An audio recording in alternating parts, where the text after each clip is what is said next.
provided by sending such notice to the Asbury Park Press, the Middletown Patch, and the Middletown Township Public School District website, and the posting of such notice at the August T. Minor administrative offices and each elementary, middle, and secondary school in the district. Roll call. Mrs. Caminetti? Here. Mr. DeFranco? Here. Mr. Donovan? Here. Mr. Kaiser? Mr. Little? Mrs. Maywees? Here. Mrs. Ray? Here. Mrs. Stella? Mrs. Rogers? Here. Please stand for the Pledge of Allegiance and a moment of silence for Andrew Casal, who passed away on January 6, 2019. Andrew was a 2015 graduate of High School South. Our thoughts and prayers are with Andrew and his family. I pledge allegiance to the flag of the United States of America and to the republic for which it stands, one nation, under God, indivisible, with liberty and justice for all.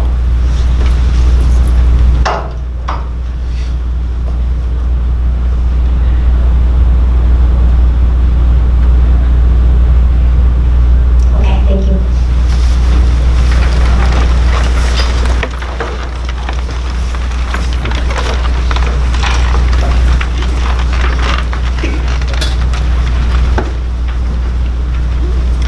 Okay, I'd like to start with the report of the president.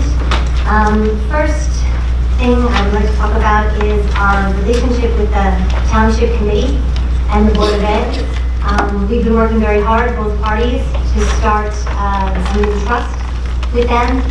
We've been working together. Neither of us is interested in changing the election to April. We're keeping it in November. And we're going to further discuss this matter together. I'm grateful to the Deputy Mayor and the Mayor for accepting our invitation to talk to them and to start this great positive relationship. And I'm thankful for Mrs. Snell for being here tonight from the Township Committee. And we hope to attend their meetings as well to cultivate this good relationship in the future. Yes. My second item is the Adopt a School program that we want to start. I had board members request 2 schools each, and Mr. DeFranco requested Middletown South and Thompson. Mr. Little requested Fairview and Lincroft. I have for Leonardo, and Harmony. I have for Joan, Navasink, and Nutswan. Well, I know you go to everything, Joe. I just divvied them out. So people who didn't request, I just gave them a couple. I kind of would like to go to schools that I'm not involved in. Like my grandkids go to that school, so if I want to go to a PTA meeting there, I go to schools that I don't have kids in. Because Okay. I need to get to know everywhere. Do you want to trade me for Ocean Ave? To Ocean Ave? Ocean Ave City to Ocean Ave? I'll wait and see what's left.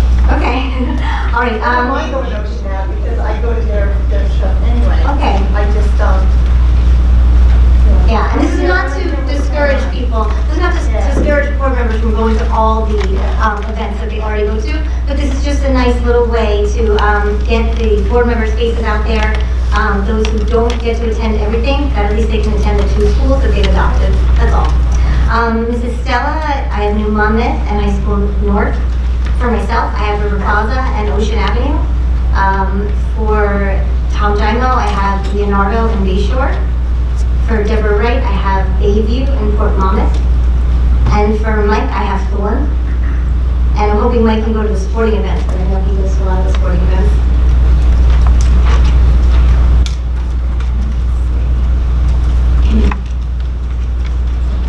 Yes. Absolutely. You're strongly encouraged to keep going to all the schools. Yeah, this is just a little something for people who can't always make it to everything. This way we just have the 2 schools to focus on, and then you can come back at the board meeting and talk about all these great events. Some positive PR to get the good positive word about what we're doing in the schools out there. That's all. Yeah.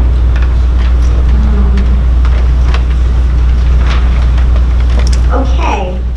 So the next item of business, I need a motion to approve the revised 2019 board meeting schedule. Second. Discussion? Yes, good question.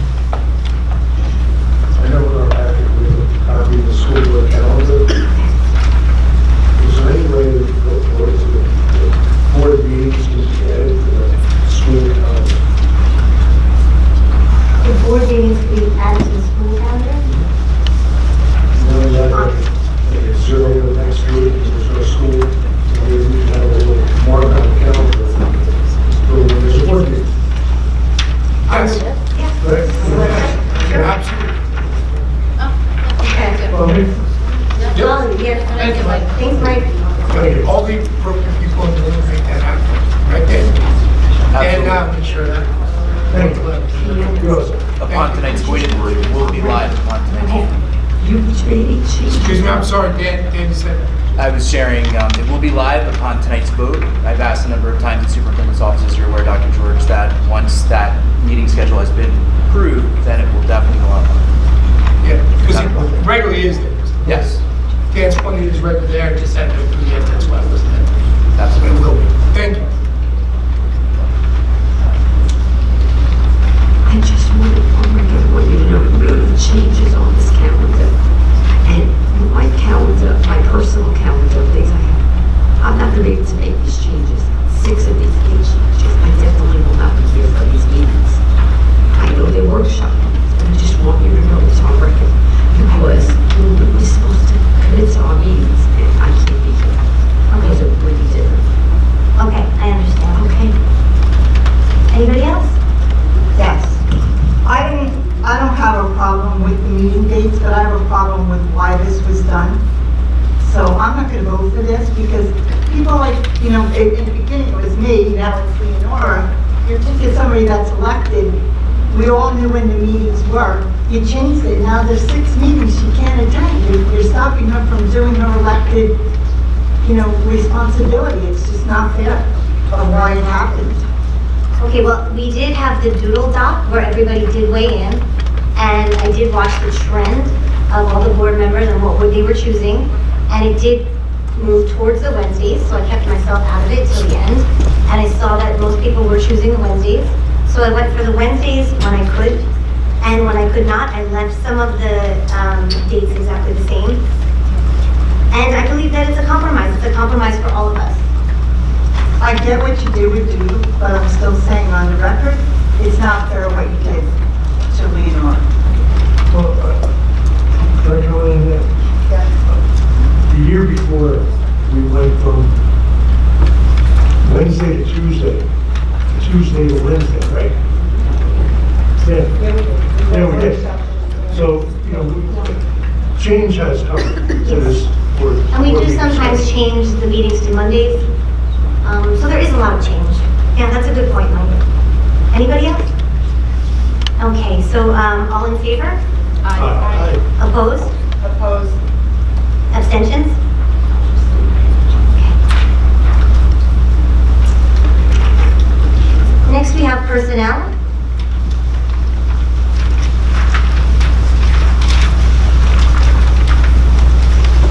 You also put out a committee list. I can't make the pick one every month. Okay, absolutely.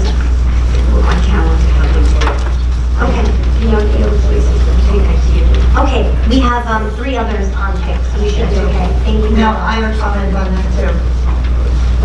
When you take on a liaison to a committee, you should be able to be there. Do you understand what the scholarship committee involves? Scholarship committee. I don't. Can you explain to me? Yeah, it's 4 days, 3 to 4 days in a row, all day long, of interviewing students. You can't just come in and out. It's a full-time commitment. Okay. So, me personally, I work during the days too. I can't take 4 days off. I used to do it when I had the time. I haven't done it. I just want to know if everybody on that committee is committed to taking those 3 days off of work to be able to sit on those interviews, because you can't just go hit or miss. It's a whole process, and it's a really great process to be a part of. But to assign somebody there when you don't know if they could go or not, that's not doing the process any consideration or even, you know, having representation on there. People aren't gonna be able to take 3 days off. Okay, well, you know, I hope we can do our best. I just sat in on some interviews for a principal the other day, and Dr. George was able to work that around my schedule, and I was very grateful. And I think that we can take care of this.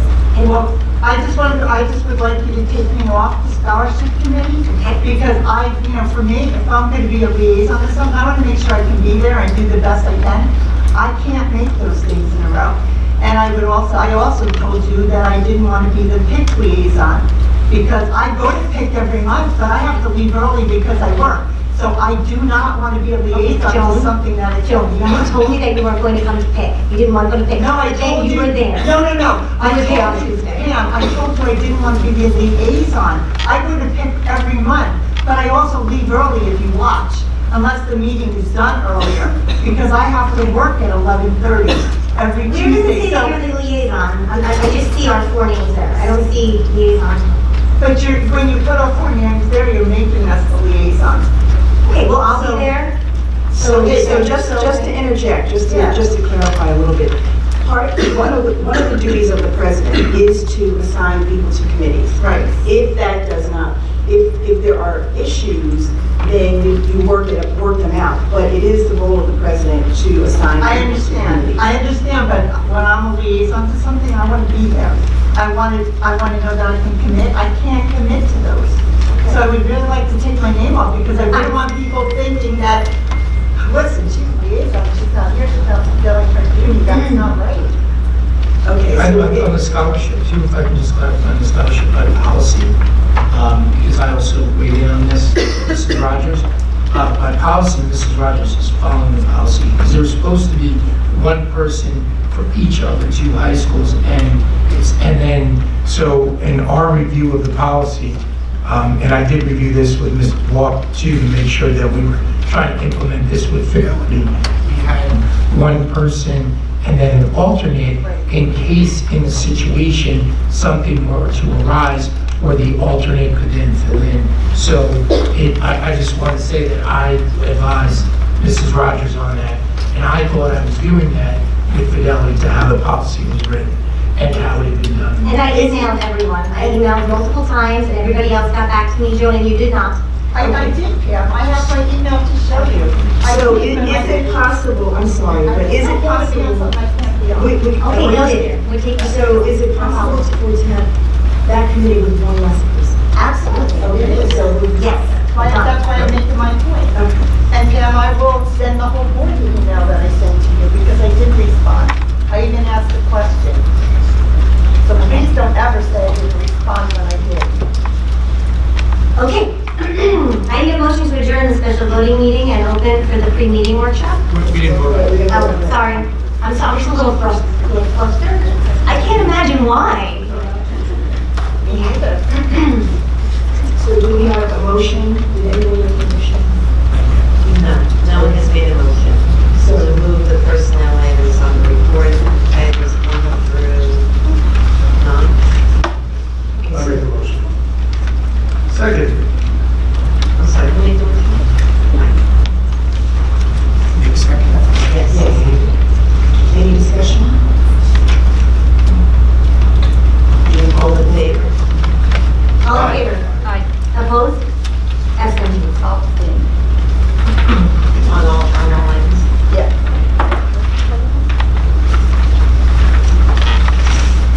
All right, now moving on to personnel, please.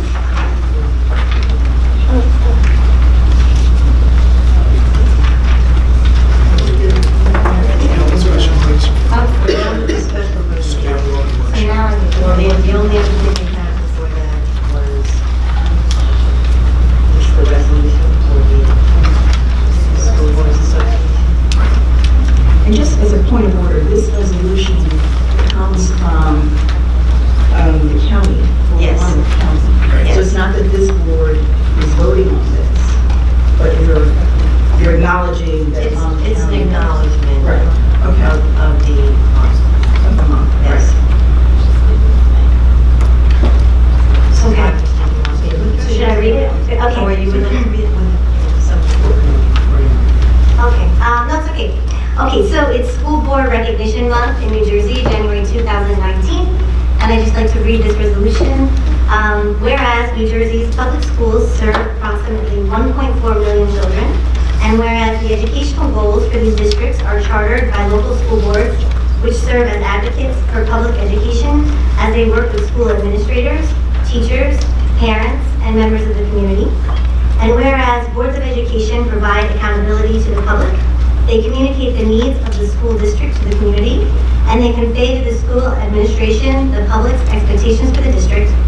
And whereas school board members devote countless hours to their communities and public education at no pay, and whereas local board members dedicate extraordinary amounts of time and effort to receive training and to communicate with state and federal lawmakers on behalf of their community's children, and whereas the New Jersey School Boards Association has declared January 2019 to be School Board Recognition Month in New Jersey, a time when residents can acknowledge the contributions made by the 5,000 local Board of Education members. Now therefore be it resolved that the Monmouth County School Board Association, an organization with the goal of enhancing the work of local school boards, commends the dedication of the local school board members in Monmouth County, and be it further resolved that the Monmouth County School Boards Association encourages qualified citizens to consider serving on their local boards of education.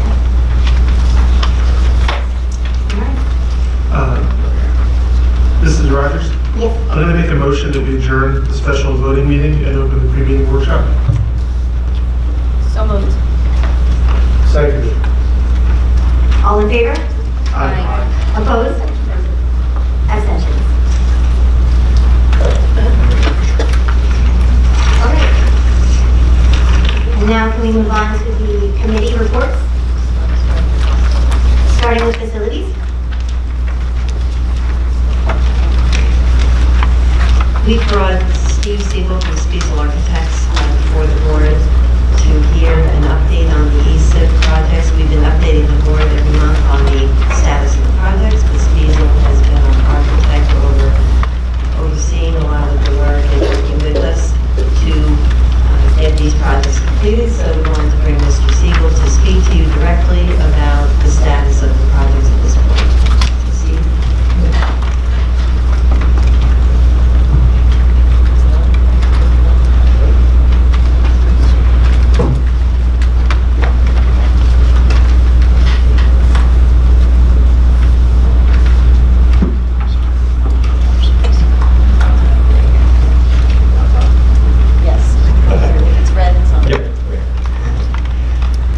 So thank you for having me tonight. I just wanted to give you an update as well and talk about the ESIP project.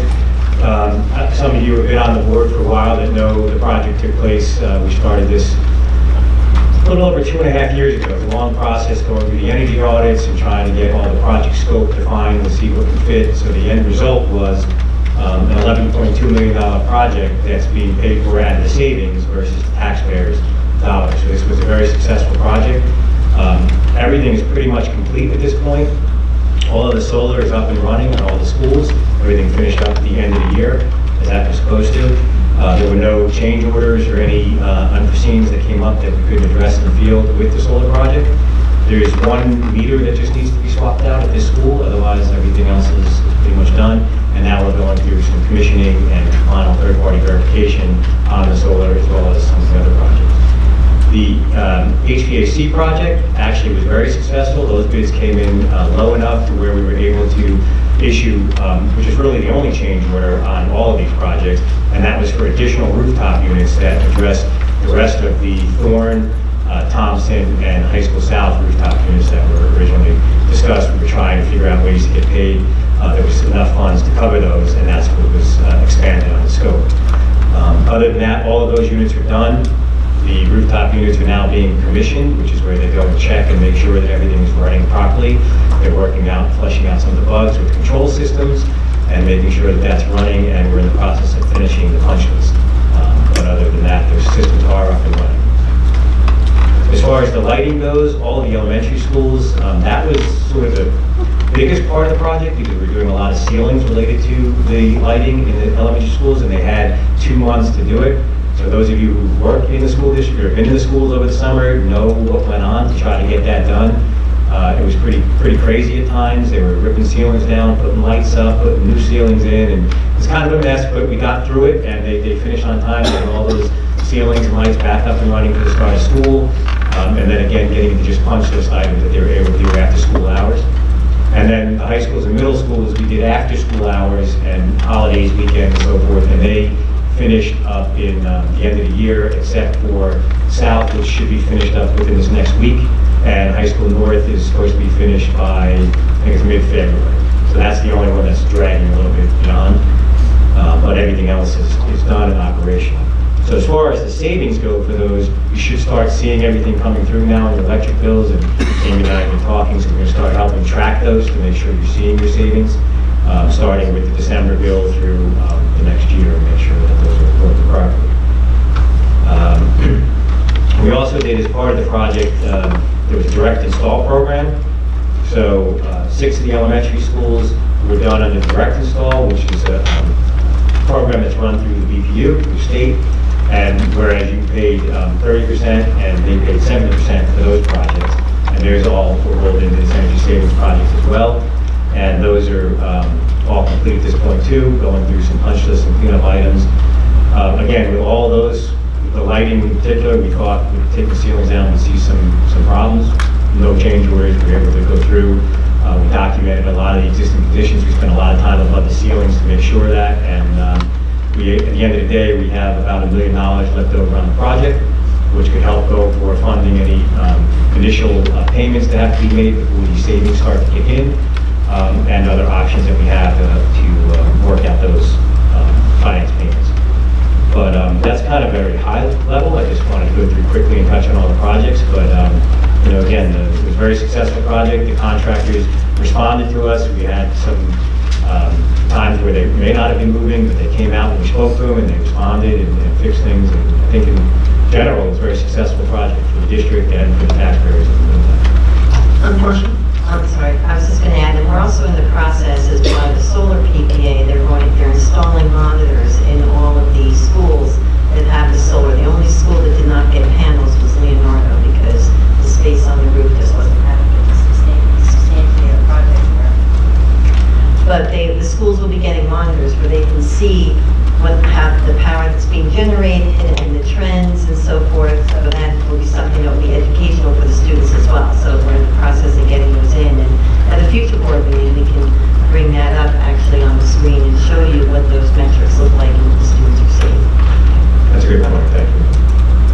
So this is Galen going right in my mind. So my question actually is, what is the target percentage of renewable solar energy that we're looking to have powering the district? So as we move off of whatever Jason Cannell is giving us, like, is it 20% us, 80% them, 50-50?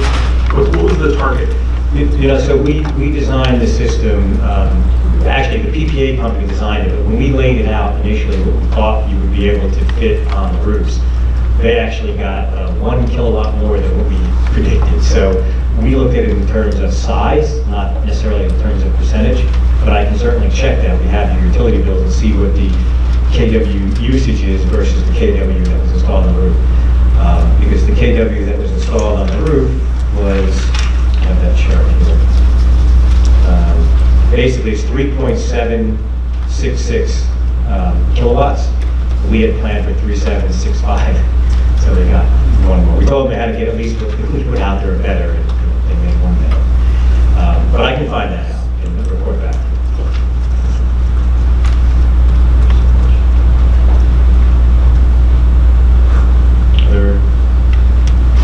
Thank you. Thank you. Thank you. Thank you, Steve.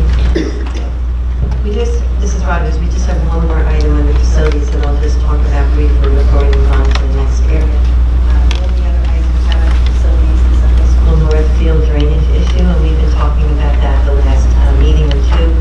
There's been issues out behind High School North with the field basically not draining, and we've had water problems back there. We've been in the process of looking at it, brought an engineer in. There's wetlands back there, so it's an engineer that's experienced in environmental issues and dealing with the DEP. We have to move forward to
this time,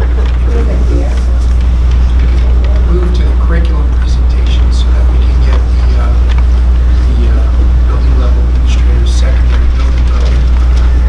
We can have a curriculum presentation so that we can have the principals that they start very early in the morning. So, and vice principals, so we get them up here and do that next. Good evening, everyone.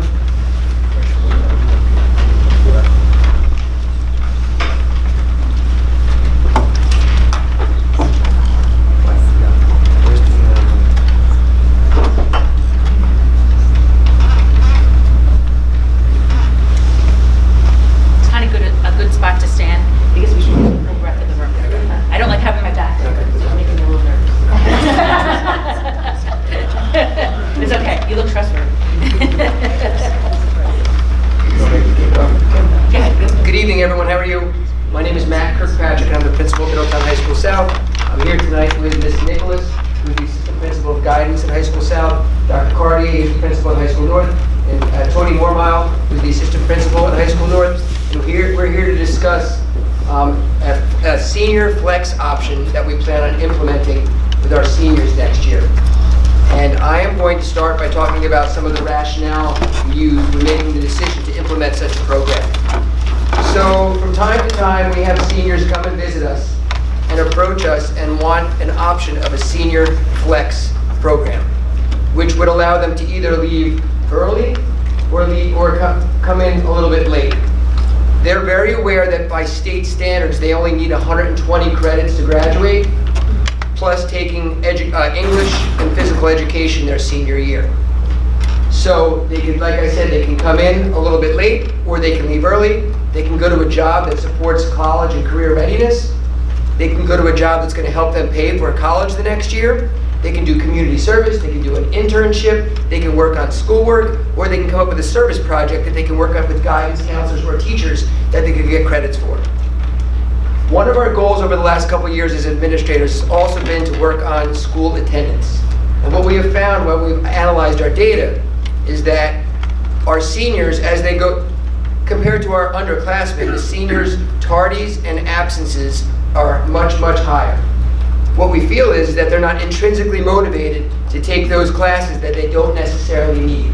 They know that they already have the 120 credits, they know that they have to take English, they know they have to take physical education, but they're really not buying into some of the other courses that they have to take. There's no intrinsic value, therefore they're coming in late on their own, or they're just staying home. So we feel like giving them the option to either leave early or come in a little bit later will get them to improve their absentee rate. And finally, we've all read the news and articles about teens needing additional sleep. I have 3 teenagers at home, and I can attest to the fact that they do need additional sleep. So, if we have a system where they can come in a little late, those students who are very involved in extracurricular activities, or they have jobs where they're working late into the evening, they have the option of coming in a little late, and hopefully this will also improve their absenteeism and their tardiness as well. I'm going to hand it over to Mr. Mormile now. Good evening, everybody. I want to tell you about the first 2 options that we have for our seniors.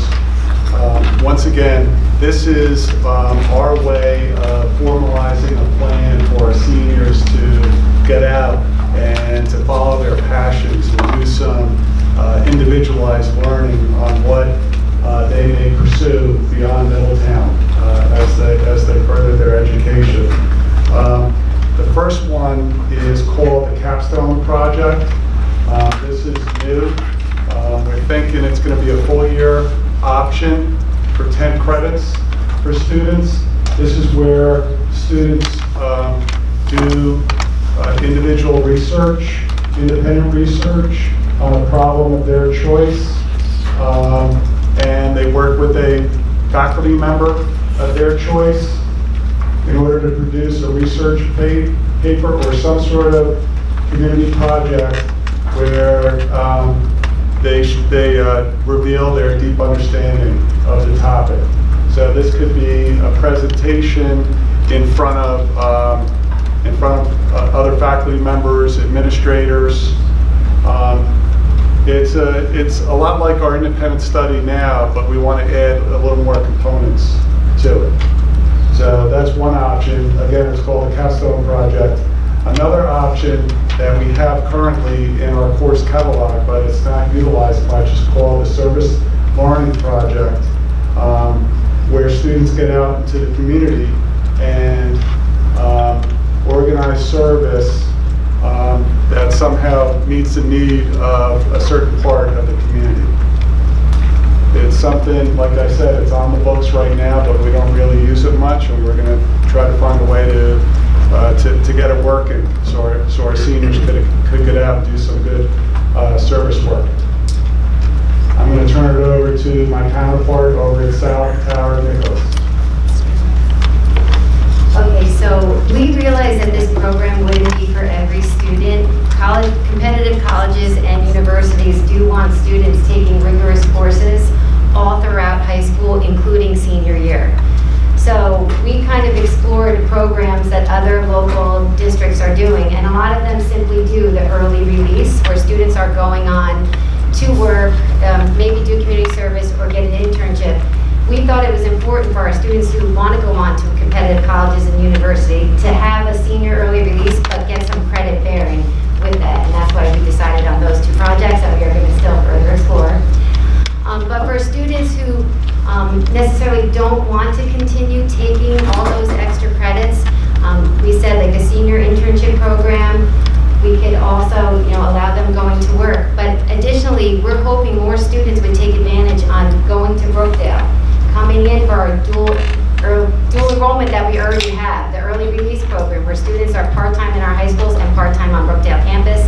We think the more the word gets out about senior early release, more students will take care of that.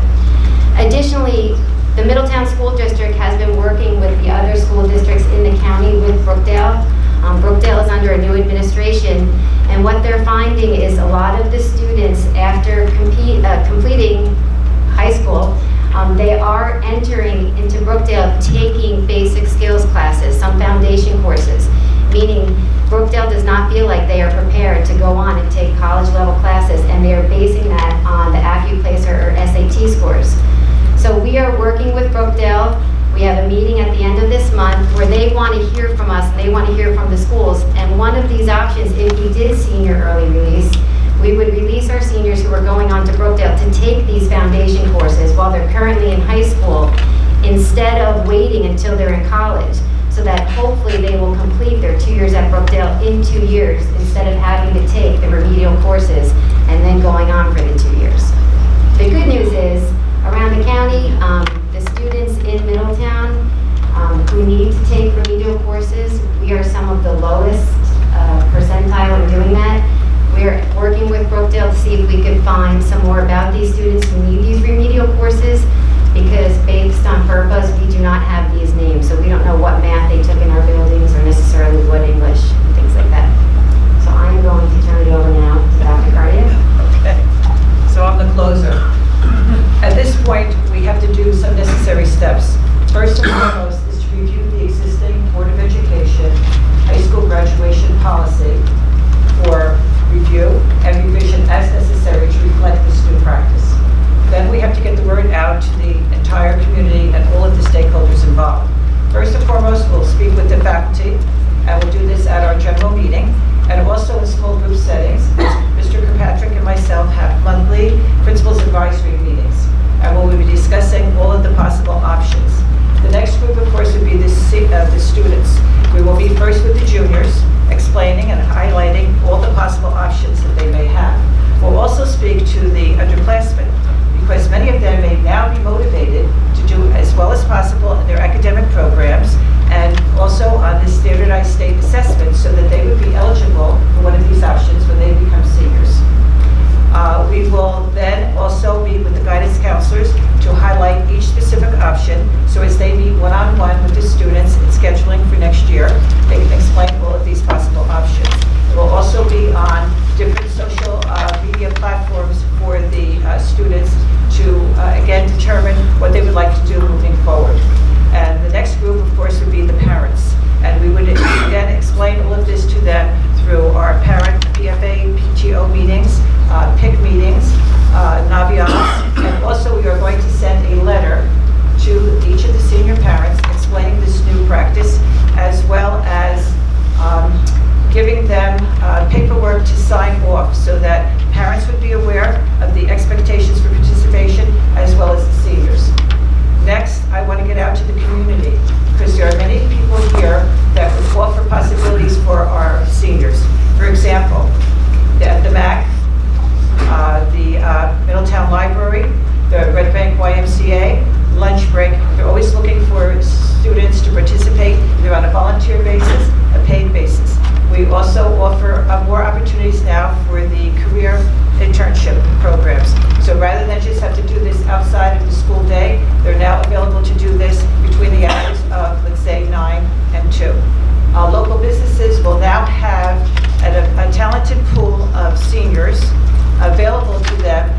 before was possible.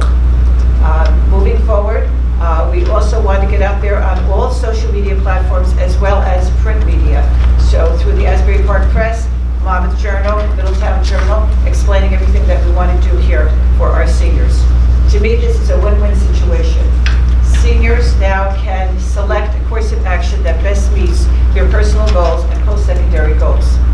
Local businesses, again, will have this talented pool of seniors available to work never before between the hours of 7 and 2 if they're highly motivated. And also seniors can pursue a specific research project that would highlight their skills and abilities that would be most beneficial when they apply to colleges. All right, so this is where we're going moving forward. And if anybody has any questions, we're here available to answer them for you. I have one question. Yes. So, would this create any security issues in terms of having a lot of people come in and out of the buildings? You know, I'm guessing right now, sometimes they're going to get to escape or, you know. We've considered that, Mr. Little. We'll probably come up with some sort of lanyard process that we have now. We have students that come in and out for tomorrow's teachers and things like that. Vocational programs, dual enrollment. So we have students in and out of the building now. There will probably be a colored lanyard that would identify those students who are in and out of the building. And obviously, we would work with security to make sure they're familiarized with those students and the procedures. I have questions for Kim. From a state policy perspective, if a senior comes into senior year and they had a sufficient credit load for the previous 3 years such that they would not need to fill all of their blocks in order to graduate, what prevents them from leaving when they're done with their day? Let's say they don't have anything in the last block. What prevents them from leaving? Right now, we're scheduling them for courses. Everybody has a full schedule, right? Right now, that was what Mr. Patrick was kind of alluding to. Right now, our practice has been that we schedule them for every single block, every single day, in spite of the fact that they've already met these requirements. So I know that there are schools and districts, and my experience is old, but my experience was real, that the high school that I attended, if you were a senior and you did not have your last period of class, you were just free to go. Has that been considered rather than sort of dressing it in opportunities, volunteers, and just to say to seniors, this is your first case with a little bit of adult responsibility, and you can go? That's one of the options I mentioned. Okay, We're making this as comprehensive to meet the needs to as many learners for all the different scenarios or needs they may have. You know, some students, as Ms. Nicholas said, some students still want to engage in a full load of coursework, and we would not preclude any senior from doing that.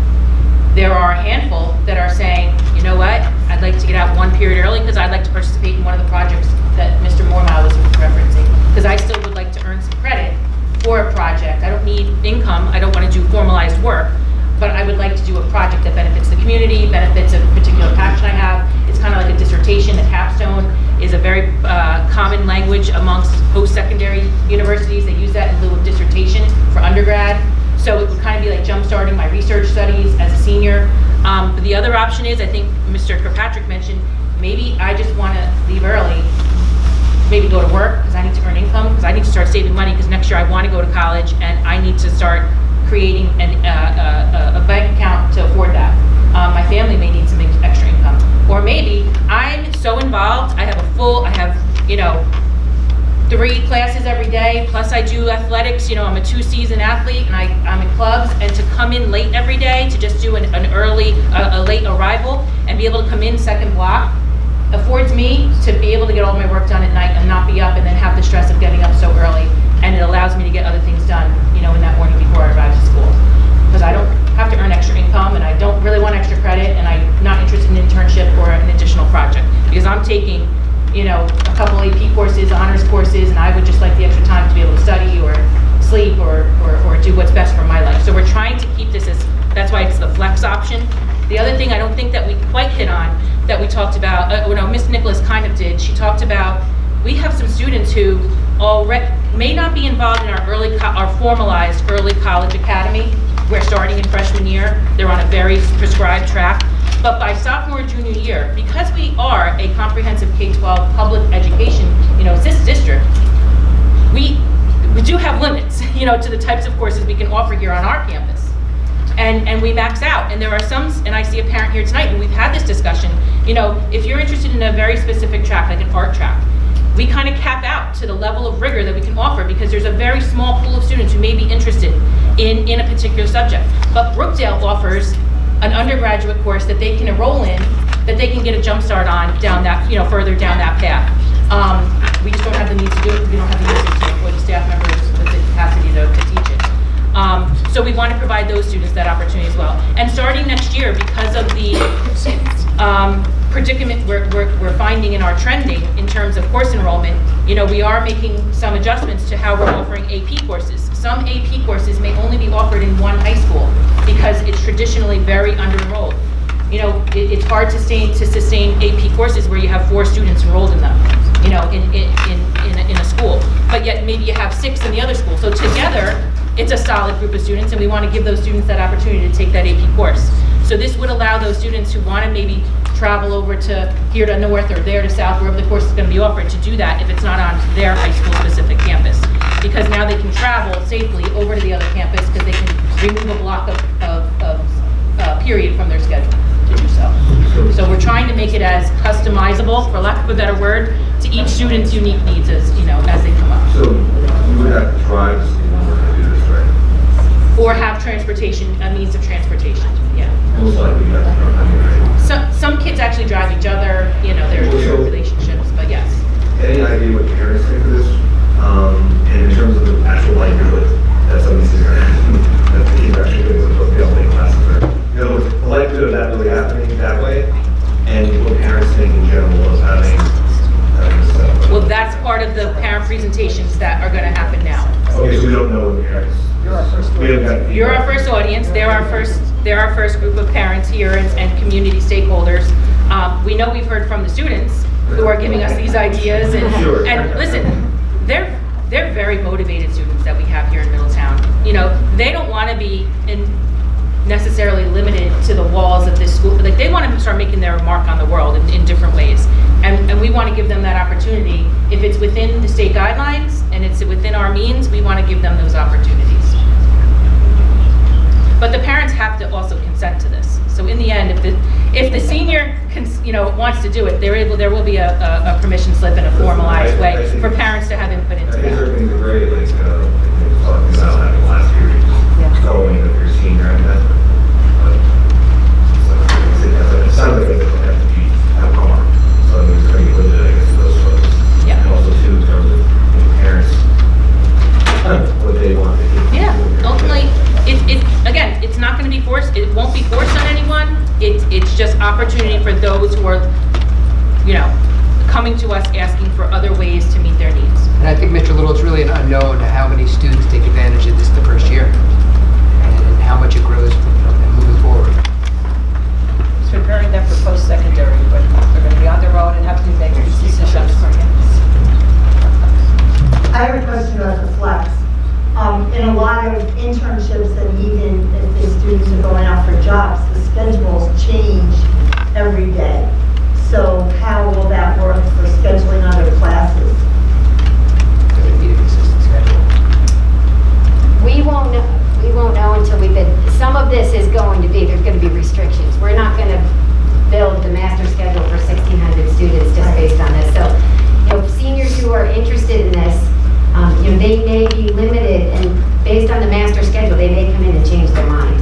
We have singleton AP courses, and if that's when their internship is, then they're going to have to make a decision. Yeah. I was just curious because I like the idea of flexible, but I also know in jobs and internships that sometimes they lunch on Tuesdays, sometimes they lunch on Wednesdays and Fridays.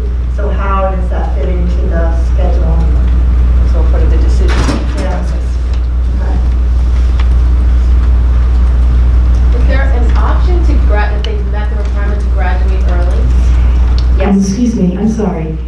This is the time for the board to ask questions. The public will be able to ask questions during public comment later on on the agenda. That's comment, though. You can't ask questions during public comment. They You won't be can always available. ask a question during comment. The public will. Will they be available to respond? That is up to the board.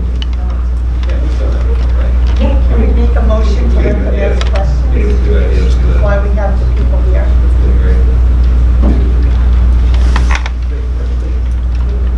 That's what, that was the motion, I'll second that motion. Yeah, Just that was the motion. just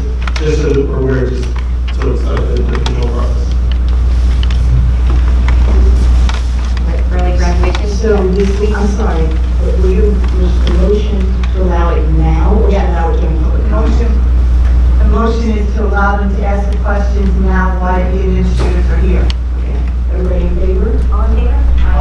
Thank you. So we do have a board policy that allows for early graduation. And last year, South had a student who graduated in 3 years. But that student did agree to go on and take courses over the summer, and they had to get to 140.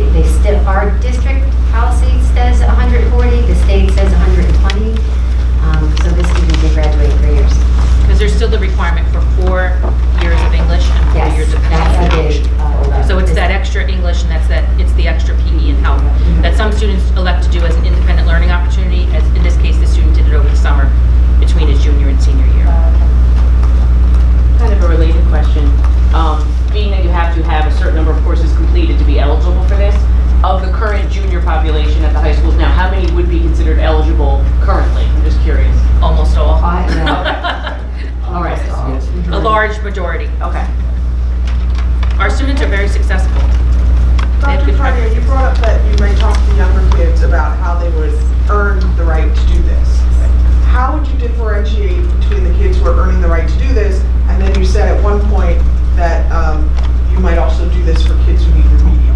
So like, you're not earning the right for remedial. So like how? I brought that up, and I didn't mean remedial in high school. So when our students go on to Brookdale, they have to take the AccuPlacer test. Right. And students in this county, across the county, are struggling with that exam. It's an Algebra 1 and it's a reading test, and it is very difficult.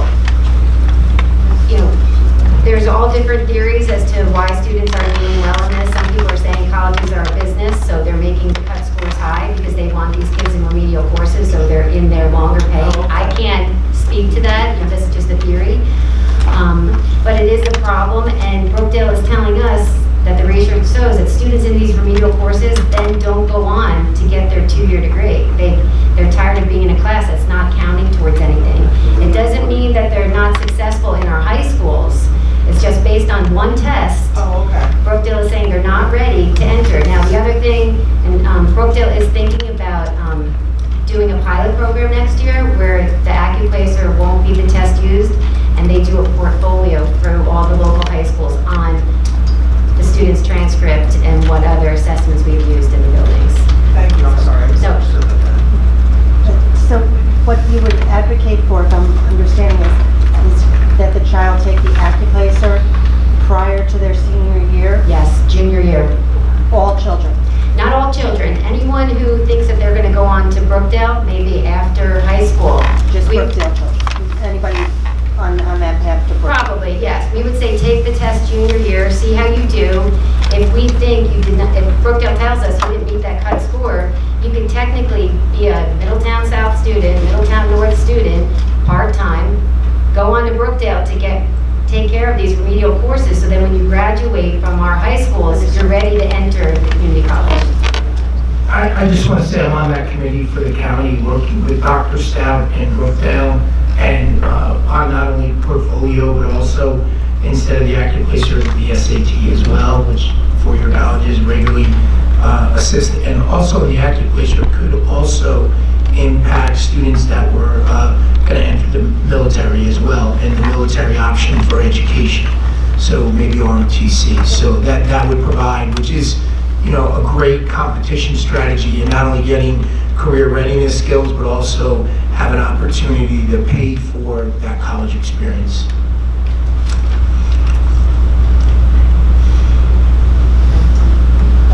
This sounds like it's a non-vocational, serious academic pursuit of learning through independent individual research. It seems to me that such a student should be doing the level of independent research in a general topic, in a specific subject matter that may involve an issue, and that the student is doing a lot of library work, computer work to document a research paper that the student, as a teacher in a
teacher, the cooperating teacher, to some other faculty members, a guidance counselor, and maybe another student where that problem is presented. And a seminar is a seminary, and a seminary is a nursery. So these are nursling learners in this program.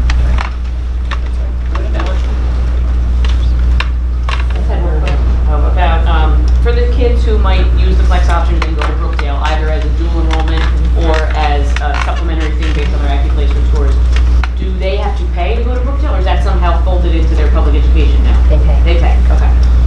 And that is an option right now in our course selection handbook. However, because our schedule requires students to be in session for a full day right now, our current practice, they oftentimes, our schedule doesn't align with the hours or the times Brookdale courses are offered. Okay. So it prevents them being able to act on that Okay. option. Got So it. we're trying to eliminate those barriers for them. Would the kids either be going in late or leaving early, or is there a possibility some kid might be able to do both? Might be both. Might be both. Okay. What, like they might have block 2 English, be around for advisory, and then have block 5 EE, so they might not have a scheduled class block 1 or 6, so. It's college then. Right, exactly. Be in and out. Exactly. Thank you. Thank you, everyone. Thank you. Thank you all very much for your time, appreciate it. I know you have early days tomorrow. Speaking of early days tomorrow, Mr. Suyak, why don't you come on up next? We'll come back to the curriculum.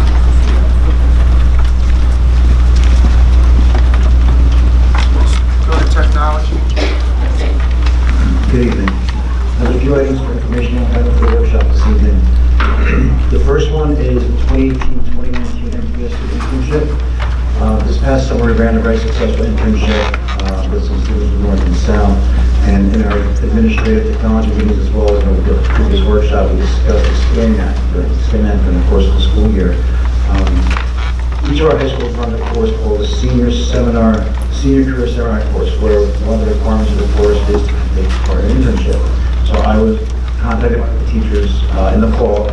I reached out to them back in December, met with a few students, and we put together some guidelines for internship goals and responsibilities. The students are very eager to start working with us. These are pre-college students who are looking to move into field technology.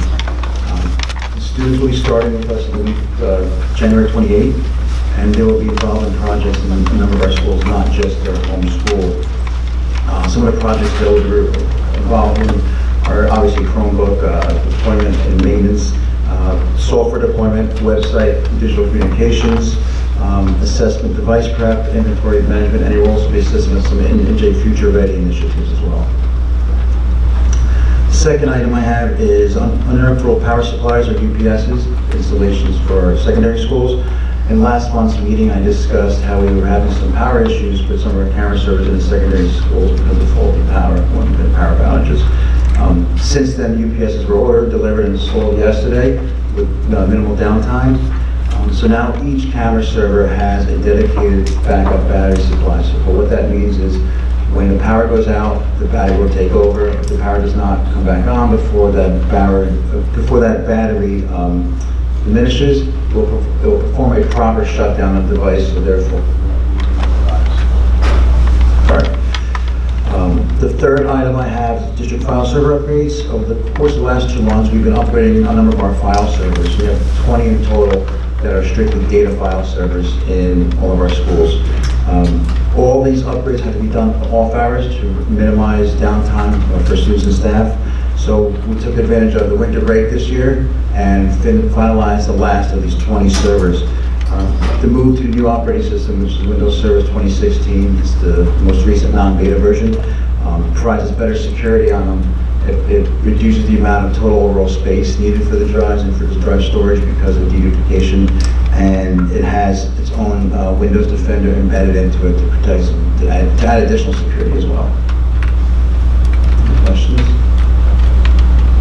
Thank you. Thank you, Mr. I just have a question on something that's not on your agenda. In New Jersey School Board's update, it says that there's a $40 million in grants for broadband. Would we be participating in that? Yeah, we do every year. It's the E-rate, FCC E-rate program, and Middletown has been taking part of it every year. There's two categories. There's category one, which is services, which basically you fund us 40% on our telecommunications. Every year we apply, and every year we receive those benefits. Category two is for internal connections, and historically we were not funded for that. Normally the funding was going to districts with a higher free or reduced rate than Middletown. Over the last few years, they have been turning and funding a little more. So this year we did apply for funding. We applied for upgrading our wireless access network, which is kind of antiquated. We're 8 to 10 years old on that. So we did apply for that. We also applied for additional batteries and backups that are considered E-rate eligible. It just seems we're making a big deal about the $40 million, so I'm just curious if there was something more that we could apply for than we had in the past. The reason it's been publicized this year is because this is the last year that the FCC is guaranteeing that this program will be funded. Next year, they don't know if they're going to continue funding Category 2 services. So while this funding was available all these years, and we have applied in the past, it's more public this year because they're telling everyone that this money may not be there next year. I sat down with Ms. Gallagher and Mr. Rosa, and we discussed, George, we discussed different projects that this funding could be used for. Middletown has been so progressive that we have put a lot of these projects in place before funding was even available. Like, I'll give you an example.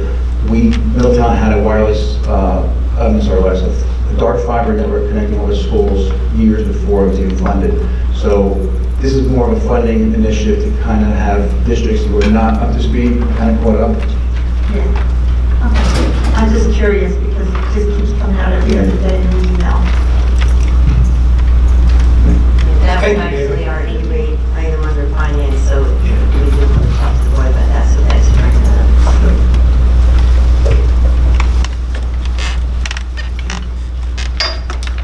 Wait for the time, student Student services. services?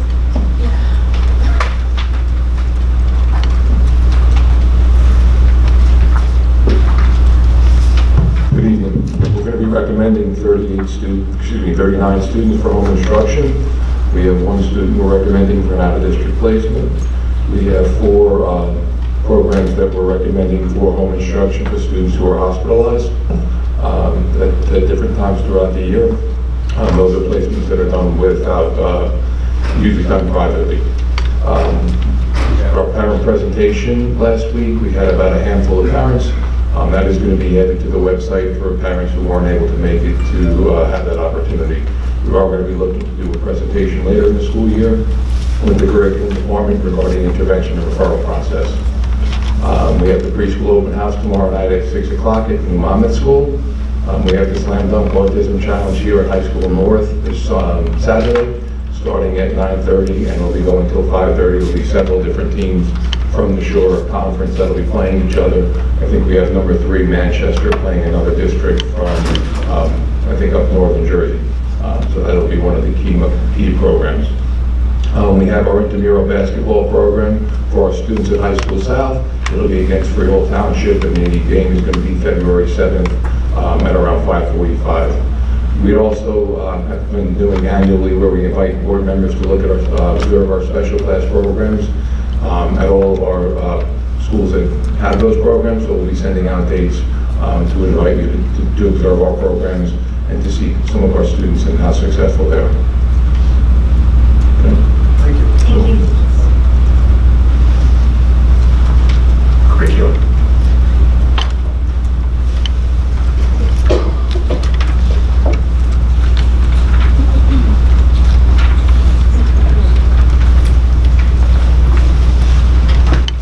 Mrs. Caruso and Mrs. O'Hagan are making their way up. I'll just say on the agenda, there are voting items for next week with reference to curriculum committees, workshops. One of the workshop items is that Mid-Atlantic Personalized Learning Conference. We do have about 33 staff members, teachers, specialists, principals, supervisors, directors, whole host of positions, staff members who are presenting. So we're really excited about that opportunity, as well as attending other workshops to bring back and turnkey here to the rest of our staff. So that's for March. So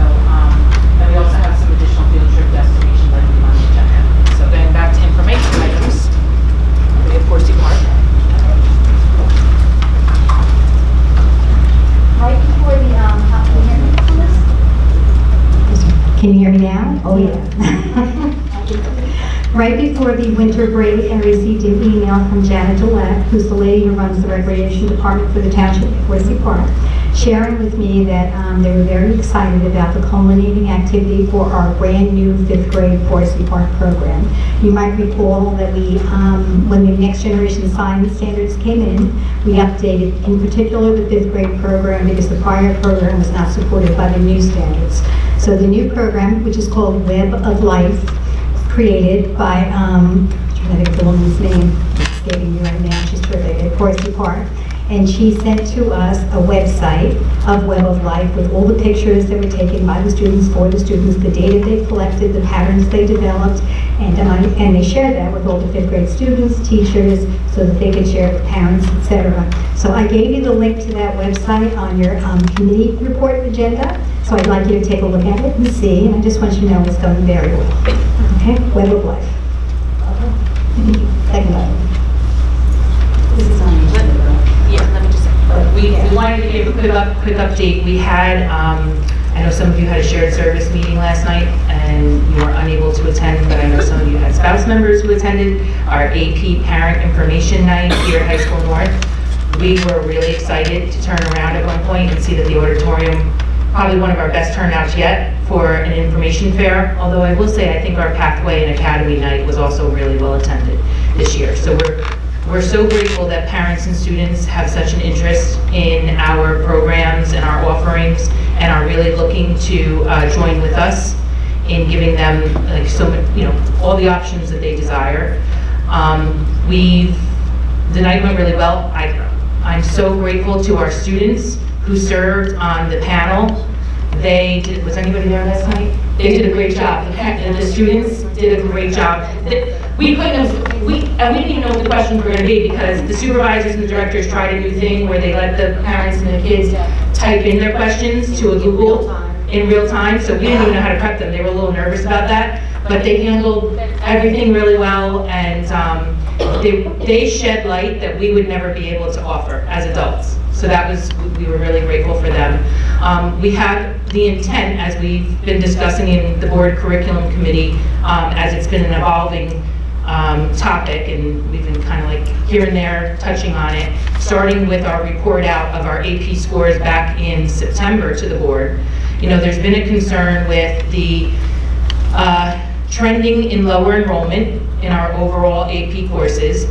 We know that there's competition with dual enrollment, so we know there's a lot of factors and reasons for that happening, and we've been exploring those. We've partnered with other districts, with leading researchers on this topic of AP coursework and student participation in that. We've been meeting with faculty several times. The AP teachers, we started with them, and then the whole high school faculties between both schools in December. We did a workshop with them as well. And really, the goal of our work has been to create more opportunity for students starting in younger grades, so as early as 9th grade, which will be a new concept for us here in Middletown, to have access to being able to register for AP courses. Dr. Cartier brought back an idea from a workshop that she attended, and Mr. Virginio jumped all over it, which was we did a scan of our current 8th graders' academic profiles, and using research-backed suggested evidence, we identified students who would have real potential to do well as 9th graders in an AP course. Individual letters were sent out to some of those students, encouraging them to come to the information night with their parents because we saw potential in them, but every student was notified. We did phone blasts.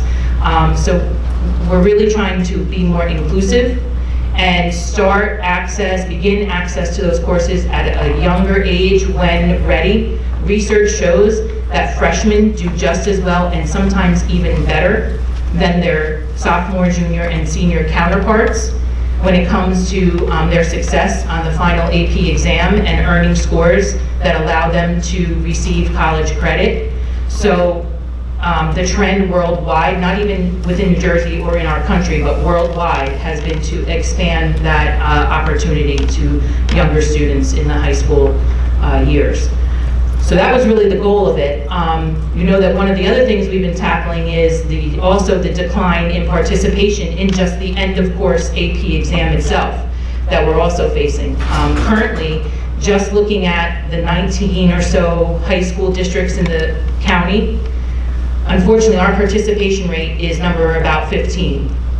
Only higher than the participation rate of, I believe it's Neptune, Keensburg, Asbury Park, and Keyport. So we're really trying to look at our current practices and come up with ways to encourage students to take advantage of the opportunity to earn the college credit, because that's like the main driver. That was the original intended purpose of the creation of the AP program by college boards, was to give students who are ready to excel in rigorous courses the ability to earn college credit. We've talked about, how to better improve our standings, our high school standings, and that's a factor. Student participation in AP coursework is a factor, and their scores and their participation in the exam. So one of the things we talked about last night was the expectation that if you enroll in a course, you're committed to what the College Board actually says on their site, which is the end of course exam. It all leads up to, that's like the final culminating piece of it, is to participate in that AP exam. There is a cost to the exam. We all know it's $95.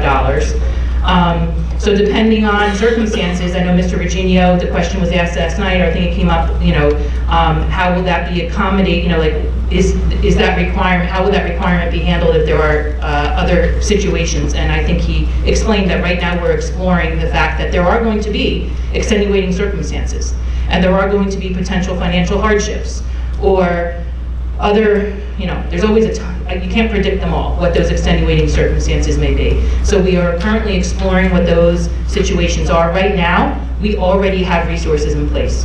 Our goal is never to deny any student who wants access to this course or this curriculum or the ability to take this exam, not give them that opportunity.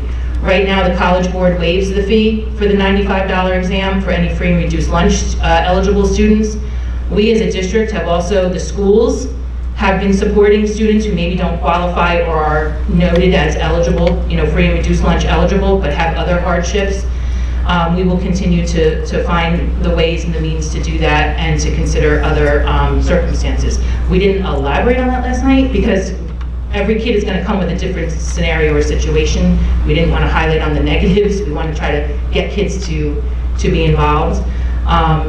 One of the things that we face is we know automatically, this was an easy one to highlight, and we used this as an example last night, which was some of our AP courses can also be taken for dual enrollment. And some students prefer, and families prefer, to pay the approximate $175 to have the college issue you a transcript with the credits, rather than pay the $95 a reduced rate, but carries more risk of waiting to do well on one exam. Because if you just wait to take the AP test, you're kind of banking on doing well in that one moment to have the potential to be issued the credits. So if your family chooses to go the dual enrollment route for that course, because that particular course may give you both options, then you wouldn't have to take the AP exam. And Mr. Virginio gave that as one example last night. So that's something that we're continuing to talk about. I know the students this morning had a conversation, gave some feedback to Dr. George that we've taken into consideration. We've received some questions from some parents, and we continue to evaluate the different scenarios or circumstances that may arise. Because again, our intention with this, it was really a good intention. It was to be more inclusive and to get more students involved. We certainly don't want to put up additional barriers, but we do want to reinforce that participation in the end of course exam it's an expectation of the College Board. I mean, that was the whole point of the program at its inception. So we're trying to give validity to that course and that process. Mrs. Speakers, I have a question. I actually have a bunch of questions, but I'll go one at a time. Going back to something you had mentioned about our participation rate versus the enrollment rate in the AP courses. What was the average, and you may not have this answer, but I think it's important, what was the average class grade of the non-participants in the exam? I don't have the class grades off the top of my head. But do we have access to that? Because it would seem to me that if you are enrolled in an AP course and you find that it's more challenging than you anticipated, you find that the rigor of the college level course is not quite what you anticipated, and you get to February, March, I think, when you have to enroll for the test, or maybe it's a little, I can't remember.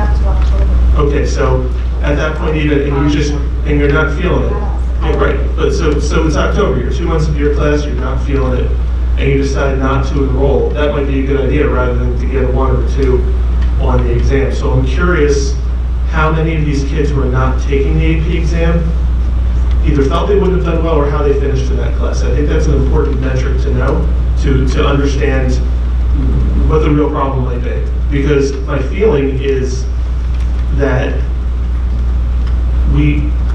whether it's us or whether it's parents or whatever, they push their kids into AP courses.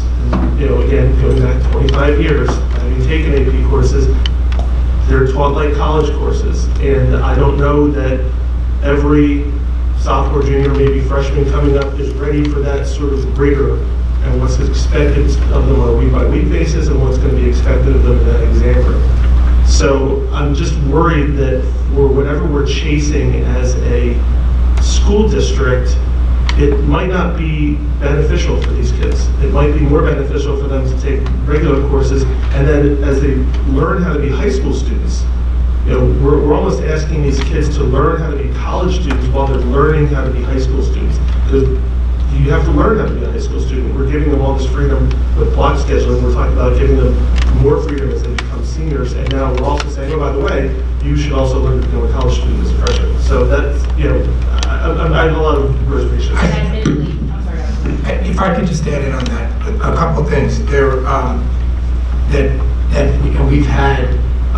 We've done a lot of research, and we've actually had our high school staff meet with a nationally renowned expert who's participating in the latest research, Will Smith.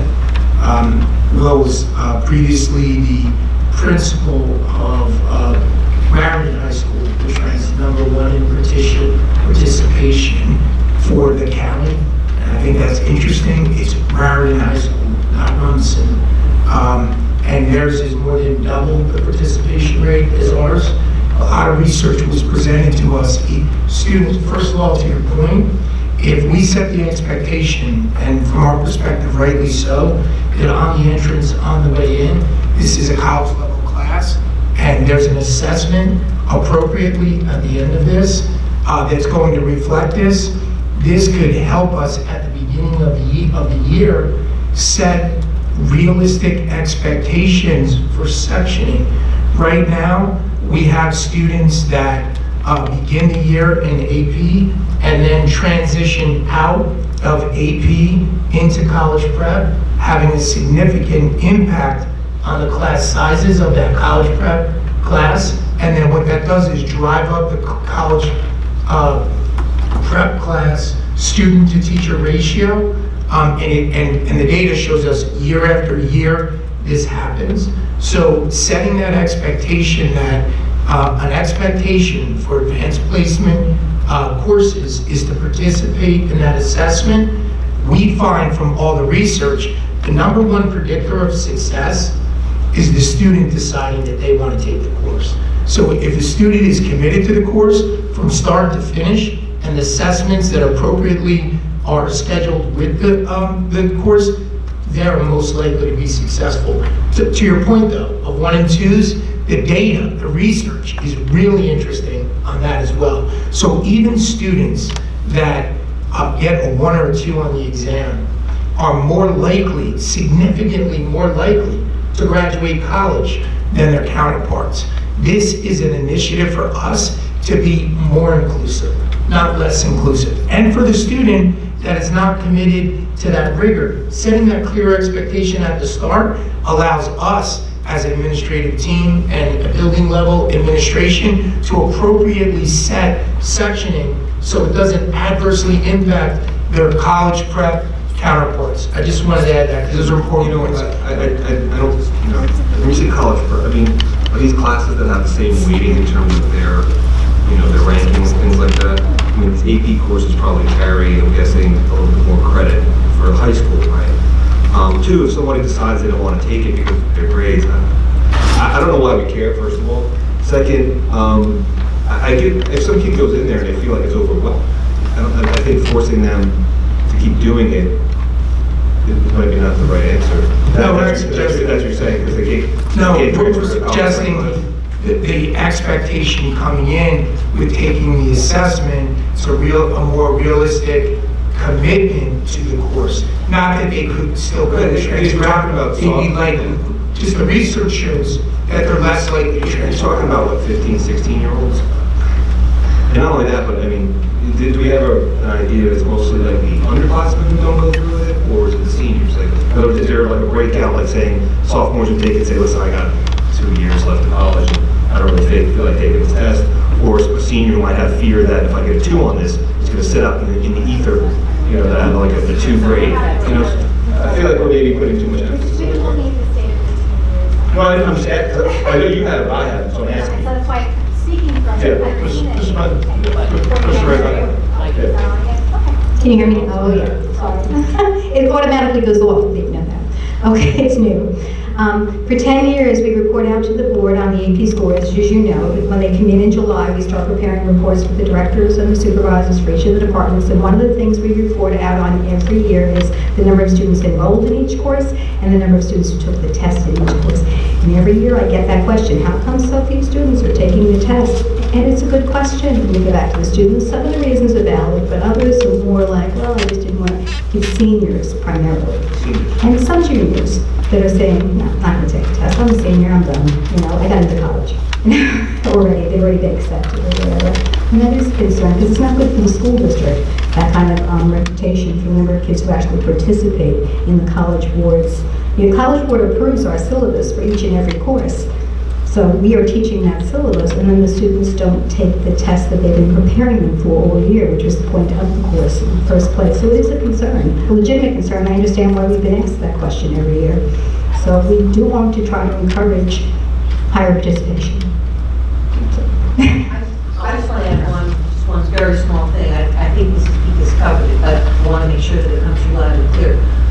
Having students have the option to start in their freshman year to take some AP courses will alleviate what, to me, is almost heartbreaking to see juniors and seniors with 5, 6, and 7 AP courses on their schedule all in 1 year. And this would give them the opportunity to stagger those courses and to not have them all come crashing down on them in their last 2 years of high school.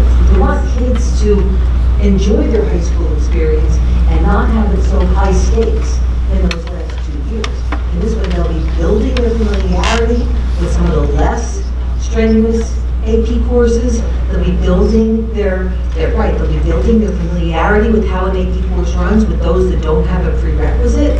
And what we really want to do is we want to make sure that students are taking full advantage of the advisory period during the high school, because we absolutely know that our teachers were commended left and right by students last night as far as the help they give students in the AP courses when they need support. So we want that that advisory block to be utilized. They're there, and that's the perfect time for them to go to those teachers and get help. We also, thinking in terms of having possibly freshmen taking AP courses, are diverting some of our summer program money to be used in the spring so that we can hire teachers to actually have AP prep courses run here in the district in the month before the AP exam to give them the most support that we possibly can. And this would be not during school hours, so we would actually be paying teachers to come in and do that extra prep work with them. Do we have equivalent courses though that are not test driven?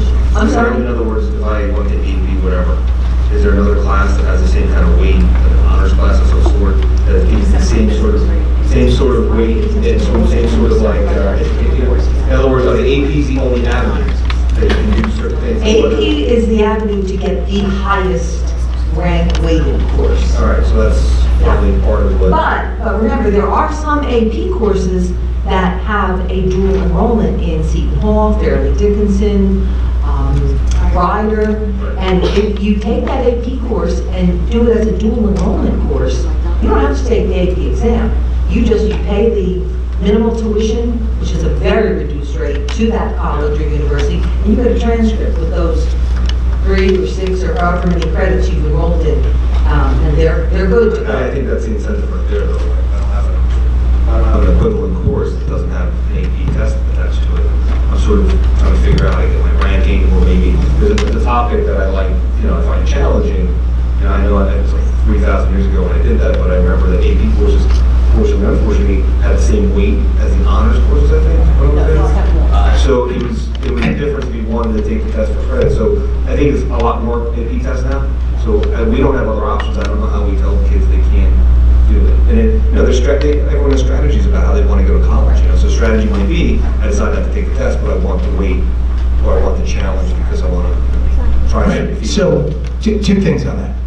Number one, the rigor course is attached to the expectation that you're going to complete the assessment at the end of it. So I understand that the weighted grade, and I'll allow the curriculum people to talk about weighted versus unweighted, because most Tier 1 universities don't really accept a weighted GPA. They accept a straight GPA, although they expect participation in high-level courses.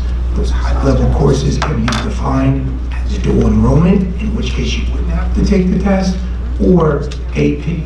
When the expectation is with AP, and that's why you're getting that additional weighted grade, is that you're going to take the test.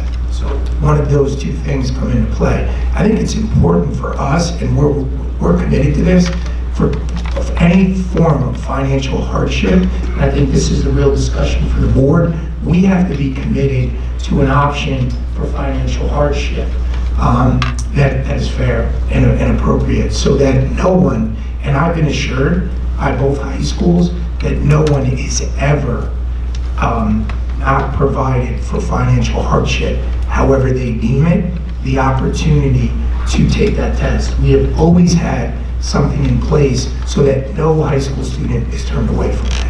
Is that not correct? So let's talk about the weighted versus unweighted to answer the second part of your question. So, I can think the first time I remember being actively engaged in this conversation was right here in this room about 3 years ago, when we introduced the idea of the Early College Academy, and parents were concerned at that point, this is a lot of rigorous courses. What if my student doesn't do well? It's going to affect their GPA. If they're worried about getting a B. So we've been in real deep conversations with college recruiters and admissions officers. Mrs. Nicholas, Mr. Mormile, the principals, us here. And the reality is, as Dr. George said, Tier 1 school universities automatically unweight your core courses. They go by your transcript, and they don't look at the GPA that necessarily the school issues on that transcript or that you self-report. They go and they strip it down, because they know, they've caught on that students and families are trying to, as you said, play some sort of, odds. To go one step further, in schools like Ivy Leagues, whether or not you participate might be actually in the final exam part of the consideration by the committee, and I know this firsthand, that as to whether or not you get accepted. It's going to come up in the questioning for some Tier 1 universities, which our kids regularly get accepted into, as to whether or not you participated. So some you might meet all the academic criteria. For Ivies, there's still an interview process before you're accepted. And part of that interview process, this is the questioning that takes place in that interview process. So even the state universities, and I don't want to say even, my own son goes to Montclair, right, he's a freshman, they unweight now. So it's not just the Tier 1s anymore, it's down the line. They strip down the weighting. We're trying to better inform our parents, our students, so they can make informed decisions. So, and that's something that we talked about last night. Like, these are the reasons why AP, to your point, Mr. DeFranco, these are the reasons why AP may be attractive. And if these are your reasons, you might want to reconsider them. So if things like trying to augment a transcript or take a class with a friend, those may not necessarily be the best reasons for any student to participate, because colleges are looking at those transcripts differently now. And we want everyone to be aware of that. They still do class rankings, right? No. We don't do Oh, class rankings. do we? Oh, yes. So, To report. Yes. Well, that's what I'm saying, we come into class rankings, so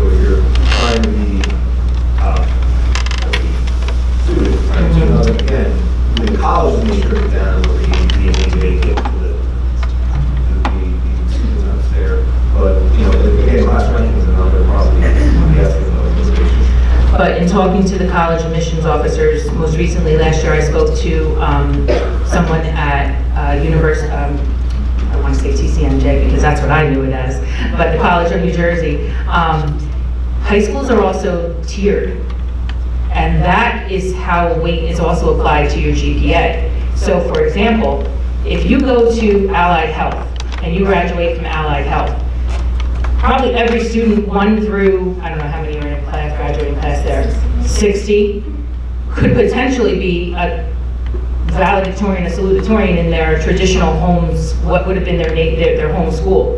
So the colleges actually critically evaluate your rank, even based upon the reputation or what they assign a score to as your high school. So we're trying to do due diligence to make sure that the reputations and the stature of our high schools remains high for our students. So I know that we beat this topic up, and I appreciate the depth on this. I just, two things. I know that it helps our stature to have participation rate high. Participation rate is a ratio, and I'm concerned that we're chasing the denominator without focusing on increasing the numerator. So expanding access to AP increases that denominator, but I'm not totally convinced that we understand about the numerator. My second point, though, is that in general, if we are going to require our students to take the AP exam as part of enrollment in an AP course, then I believe that the school district should pay the $95 per student, because it's a requirement. That said, I firmly do not believe that we should require them to take it, nor do I believe the school district should pay for the money. We pay for a high school education. We are required to provide an efficient and thorough education to our students. We are not required to fund college credits. I'm very happy that we can get 3 credits each. If they get a 4 or 5, that's fantastic, but I don't believe that's the role of the board to fund. If we require it, then I think it does become our responsibility, and that's a whole different question. But that's where this discussion is going, so rather than beat around the bush, that's my position on that. That was the next step for discussion at the board curriculum committee. We got kind of that far, in talking about what the data is showing us and what we're understanding and some of the steps we're trying to take to create, to address the questions that have come up about the data. I have a question. In the beginning, you said that when we did statistics of all the different schools and what we right above that you keep. And Dr. George, you said Raritan was above us. They were number 1 in the county, Rumson number 2. And they pay for their students to take the test. I believe, I don't know about right now, I know in the past they did. Rumson, I don't believe Rumson's fair use for that. Sorry, we can't keep track. Rumson does not, however, without that, they have, I'm going to say the statistic, but please don't quote me, because I was doing some research that I believe they have about 92% of the students who are enrolled in AP courses take the test. I don't want to get They don't into pay. politically correct right now. I'd like you to look at the different schools and see if they pay for their students to take the test. We have, because that was actually something we had considered. But is that what you're getting at, bottom line, is it 8? Well, maybe a couple months ago, but with more recent budget challenges, I'm not we're asking trying to what think I'm saying, differently. But that's bottom line, is that's how they're getting their kids to take the test. Raritan in particular, not some of the other schools. That's all I want to Yes. see, but everything you're saying, I get more kids to take it, I'm doing this or that way.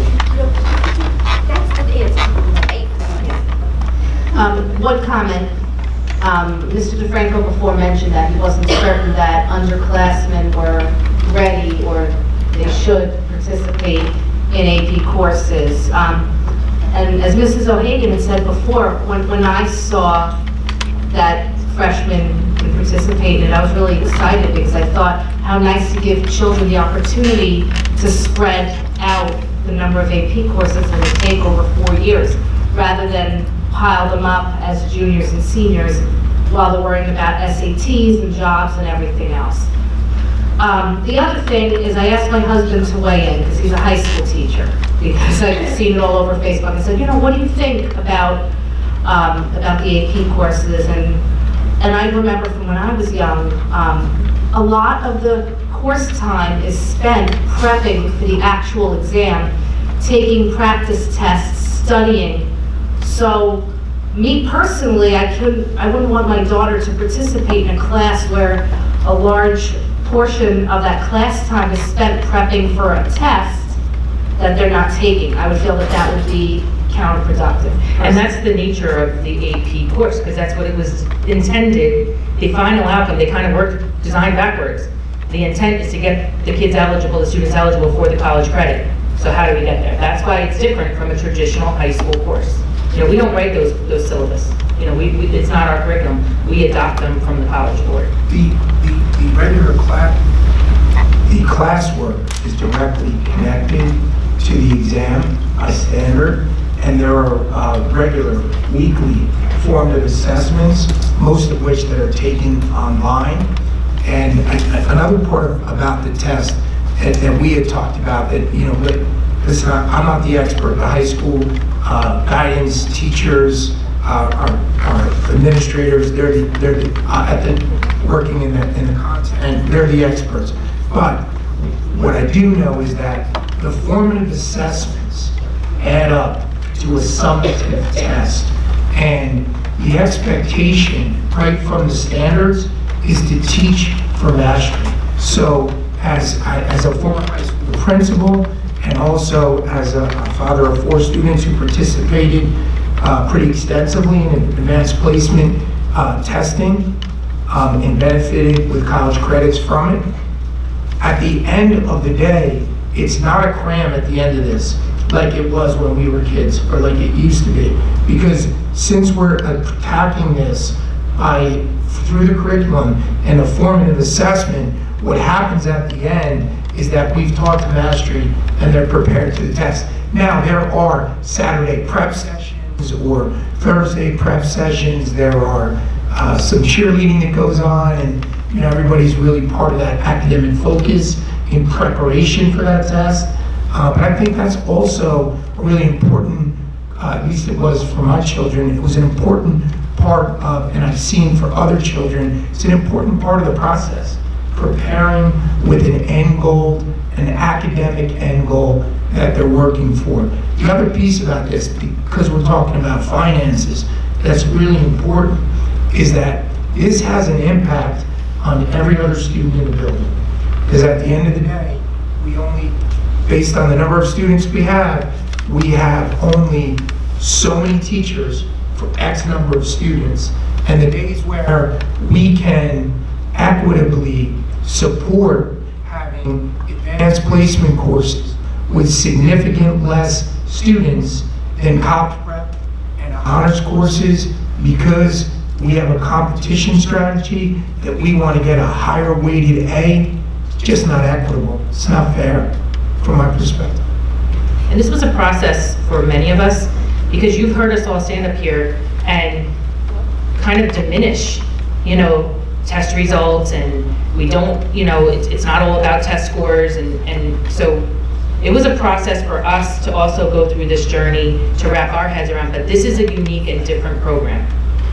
And the purpose here is to prepare them. That's the whole goal of this program. That was the intended purpose when it was created by the College Board, was to prepare them to pass this exam, to make them eligible for those credits, to get a score that makes them eligible. So we've heard from students in student forums who are committed to that process, and they're taking that course for that. Remember, there's a slide, and we're going to share the presentation with you all, as well as the community. We're going to put it up just so you get a chance today. The reasons to take an AP course and reasons to realize maybe it's not for you. The students who are really doing it for the right reasons, they want that curriculum to be taught, and they want the fidelity of the program where those formative assessments are being given, and that test prep is included in a natural daily occurrence or questions they're seeing throughout the year, and not just at the end, and they're cramming at the end and trying to prepare for the test. So we want to give our teachers and our students who are committed to that process and the intended purpose that experience. Besides, okay, we're going to go this way, and we're going to look to maybe, this is a suggestion that might be coming down on pay for these classes. Can we look into what the other schools are doing as because we do have a budgetary problem. So how do, other schools, what is Raritan doing to get funds? It's in their budget. Other districts. Everybody has it in their budget? No, not, I'm only familiar with Raritan High School, who the district budgets for monies to pay for all the AP tests. There are others who I am aware of who budget a certain pool of money, and dependent on the score the students receive, if it's college credit bearing a score, so typically a 3 or higher, they can get reimbursed for the cost. A lot of different districts have different, some districts require it, and there's no expense incurred on the district. It's just it's incurred by the family, and it's an expectation, a Is there requirement. such a thing as? Right, some pay for one test, if you go more than one. We've gotten a lot of different answers. Is there any kind of program out there where these kids could fundraise or do something to get something? I don't know. Something. This is very expensive. I'm not. We're gonna continue that conversation. Yeah, and just one other point on that, I know for another thing that we talked about and what the research says, a lot of people participate in programs in preparation for the SAT, starting those advanced placement courses earlier, and participation with full fidelity in those programs, including the tests. The research says they're less likely to need that $1,500 program on the outside because they've been prepared with fidelity on the inside. We actually had some students last night speak to that from their own experience, that participation in this program and taking these tests afforded me to, gave me the opportunity to do better naturally, as part of my studies on my SATs. So there, it's a strong program. It really prepares you for that deep analysis of literature and cold reads and written responses, and the math. I was going to say, don't worry, Mrs. Crusoe. And the math AP courses really prepare you for what you see on those ACT, SAT type tests, those high stake tests. Kim, I apologize if you answered this already, but what would you suggest for a student who wants to take an AP course but they don't want to take the test, and there's no comparable class? Off the top of my head, the only one there are some social studies, history, AP courses that are very unique and concentrated. For example, AP European history, okay, or human geography. Aside from those, and I think physics, we do offer honors courses that are comparable, in our district as part of our curriculum. Like we have honors probability and statistics. We have, the honors English, One district, they don't take the test instead of using the it's honors credit. One district told us, actually, they told us that if the student doesn't take the test, they don't get the AP credit, they need honors credit. because they didn't fulfill the course. So, we obviously, we're going to do, I'm sorry. I'll say that again. We've been surveying numerous districts to find out what they do, and 2 districts at this point have told us that if a student takes the class but does not take the test, they change the credit they give them and give them honors credit instead of AP credit. So that's something that we've been discussing. So, interesting. That gets around the game. But they might be taking it because they want the AP rank. But, it's... If you want the credit, you gotta take the test. Yeah. Right, so that's something that we've also been, it's a conversation that will continue at next month's curriculum board curriculum committee meeting, and amongst all the administrators and with the students. Last night, listen, you know us, we like to be transparent. In this process, we wanted to bring this out. We wanted to bring this information to the light, because if we didn't last night and we just generated interest, and then 2 months from now we said, oh, by the way, the expectation is you're gonna have to take the test, that wouldn't be fair to parents or students. So we wanted to start this process earlier, to get feedback, to think of, to think of circumstances that might present a challenge, so that, because we don't know them all, so that we could work with families and students. That option, just to point out with my meetings, I just had one today with students from Middletown South. I'll be meeting next week at Middletown North. I regularly meet with the students. What we've discussed and brought to the attention from the students' perspective as far as the rigor of the course between the honors and advanced placement is very, very similar. Oftentimes we're talking about the same teacher. Kids are coming back to us saying, hey, listen, if I had known that I was going to be doing this much work for an honors course, I would have just taken the AP course, and I would have just taken the test. I took the honors course thinking that it would be less work. So that's just some of the feedback we get from the kids. Again, this is a transparent process. We're not drawing a line in the sand. We're telling you this is where we are right now. So that's something for us to consider. And we appreciate the feedback from the board, and we'll appreciate the feedback from the public when it comes to public comment. So let's move on. Coming full circle, remember the name of the lady who created the Web of Life program? I wanted to get credit. Her name is Danielle Wazinski at Forsyth Park. Thank you. That's a good question. Will these administrators be here at public comment as well? Yes. Yes. Oh, yeah, we don't. Yeah, this is central office team. Thank you.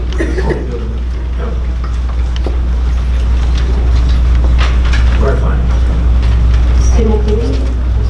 Finance.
year, back in July, when we were informed by the state that our current year was being reduced after we had prepared and finalized our budget and had it approved.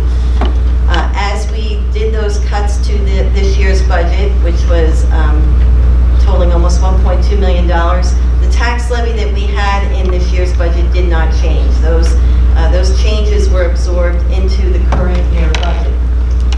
The board approved those budget revisions that were basically to instructional and security personnel and the deferral of curricular updates for the current year. We will be looking at those curricular updates to be included in the 1920 budget. So again, it wasn't a cancellation, it was a deferral. But we just wanted to remind everyone that the tax levy had remained unchanged even though our budget had been cut. So some key financial drivers for this year's or the upcoming budget. One will be state aid. Based on the projected 7-year impact of S2, we estimate that our state aid will drop an additional $400,000 or so. We don't have the exact number. We can only go by projections that have been shown in various sources. But also what goes into that is our enrollment, and they base our state aid on our enrollment as well. We will not know our state aid allocation until 48 hours after the governor's budget address, which is normally at the end of February. Last year, we didn't get our state aid number until mid-March. There was an additional time put into doing the budget and the allocation, so it was a little bit delayed. We don't know if that will happen again this year, but we are expecting to hear hopefully by the end of February. Going back to the issue of enrollment, and the reason we're bringing that up is because this may or may not impact will impact our state aid for the upcoming year. So in addition to the planned cuts that were in S2, your state aid is also, among other factors, but one of the larger factors that drives the amount is your enrollment. So what we wanted to show everybody is the enrollment that is being utilized to calculate the state aid. This is right from our state aid worksheet that we get from the state. And going back to 2011 up until 2018, those are the enrollments that were reported on our ASSA, which we do on October 15th every year. That's the application for state school aid. So the reason that this is significant this year is, as you can see, the earlier years in this chart are higher than what we are at now. We were over 10,000 students in 2011. We're now at 9425 for resident enrollment. And the state will use a 5-year rolling average of these numbers to calculate our aid. So as we enter into this next budget cycle, the 5 years that will be utilized will now not include any of those over 10,000 enrollment years. So it may, cause our aid to downtick a little bit more because the average will drop a little bit more. So excess surplus is something that we talk about when we do the budget. And just for those of you who may not know, excess surplus is determined at the end of each of our fiscal years. And what it is any surplus that is generated by the budget if we're able to save funds in a current budget that will reduce our expenses, our expected expenses for the year. That if that results in a fund balance, it's over the 2% of our operating budget, which is allowable by law. That is considered excess surplus, and that those funds then get utilized in a future budget. For the end of the just closed fiscal year, June 30th, 2018, we did not generate any excess surplus, so that amount is zero. So as we have shown in previous budgets, the utilization of excess surplus funds to utilize as a revenue in our budget, we will not have that as a revenue source for this year. So for the current year, we have about $537,000 in this budget as a revenue from excess surplus. So that revenue will not be there, so that's $500,000 that we will now have to account for that we don't have as well. Federal and state grants is another source that we depend on to fund certain expenses in our district. The large ones that we get are our IDEA and our ESCA funds. We have the allocations there. In IDEA, we got about $2.8 million for the current year and about $300,000 in ESEA. We don't know what those allocations will be for next year. We use estimates when we prepare the budget, and then we count on that to fund certain expenses. But again, that's an estimate. We always need to be somewhat conservative. If we overestimate what those funds will be, then we'll be left without a funding source for expenses that we were counting on. Amy? I'm sorry, Bonnie. Can you shift a little this way because it's a little harder to hear you over here? And can you shift a little bit more this way, so towards the board? Okay, sure. It's hard to hear. Where would you like me to stand? Do you want me to Maybe move twist there? it. The speaker or there? The speaker's over Right there, there. that's good. Yeah. So we can Well, I think the podium will allow me to see so you don't have to keep turning. Sure. Wherever you want me to stand, I can stand. Thank you, Amy. You're welcome. Now you can't see what I'm looking at. That's okay. Our capital reserve right now is about $149,000. That's money that we can use in future budgets to fund capital expenses if we have that available. Just to refresh everyone's memory, the 18-19 budget included use of capital reserve of about $1,500,000. So again, it's funds that we do not have available to utilize in next year's budget to offset equipment or other capital outlay projects and so forth that we had normally used capital reserve to do. Total revenue projection, what we're able to do at this point is to project what we feel our revenues will be for next year. We, at state aid, will do a projection on, as we just talked about. Our tax levy we can calculate because that's a percentage increase on the current year levy.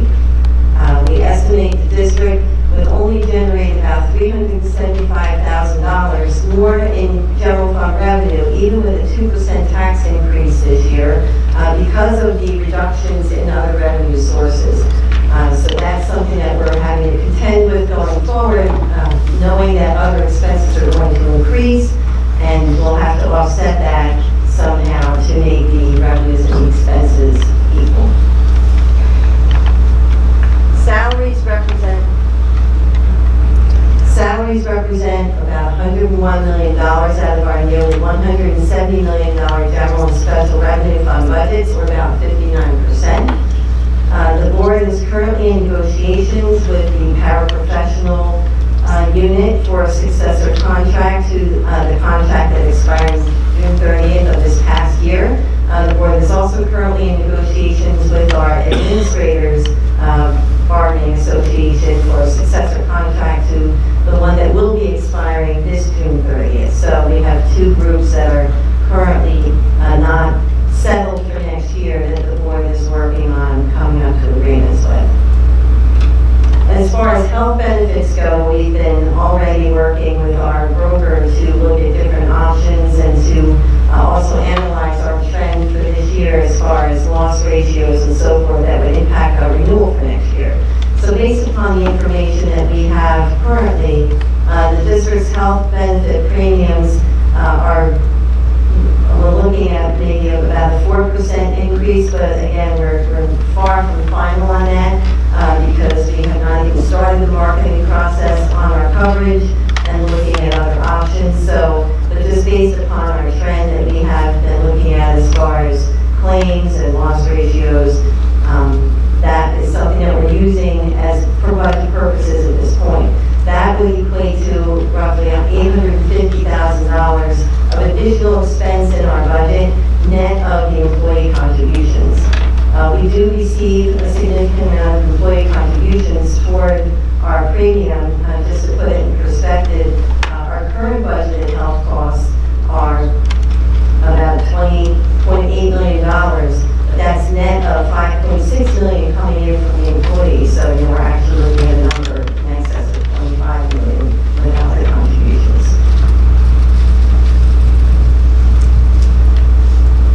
In the area of facilities, we've already started looking at some of the identified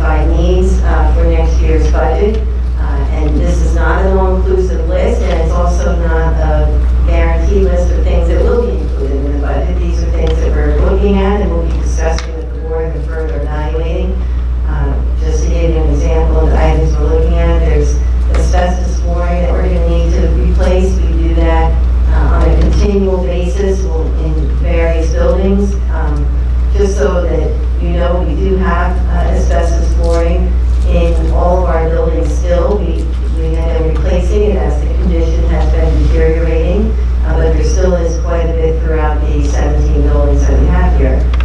Parking lots and sidewalk replacements are something that we're looking at since I've been here in 2010. We really haven't done any significant parking lot work at all, and those parking lots are continuing to get wear and tear, and will need to be replaced or at least significantly repaired. We have done some sidewalk replacements, but there are more that need to be done. They also take a lot of wear and tear. We are working on continued bathroom improvements. That's something that we're trying to go throughout the district a little bit at a time, updating, refreshing bathrooms in all the buildings. The elementary HVAC units is something that we're having to spend a little more money on now. We replaced them all wholesale in all of these schools about 13 years ago. So just like as you have a car, the HVAC units are paid off, but now we're going to have to start putting a little money in for repair. So we have to take that into account. We're looking at the exterior doors at High School South. They are in need of replacement.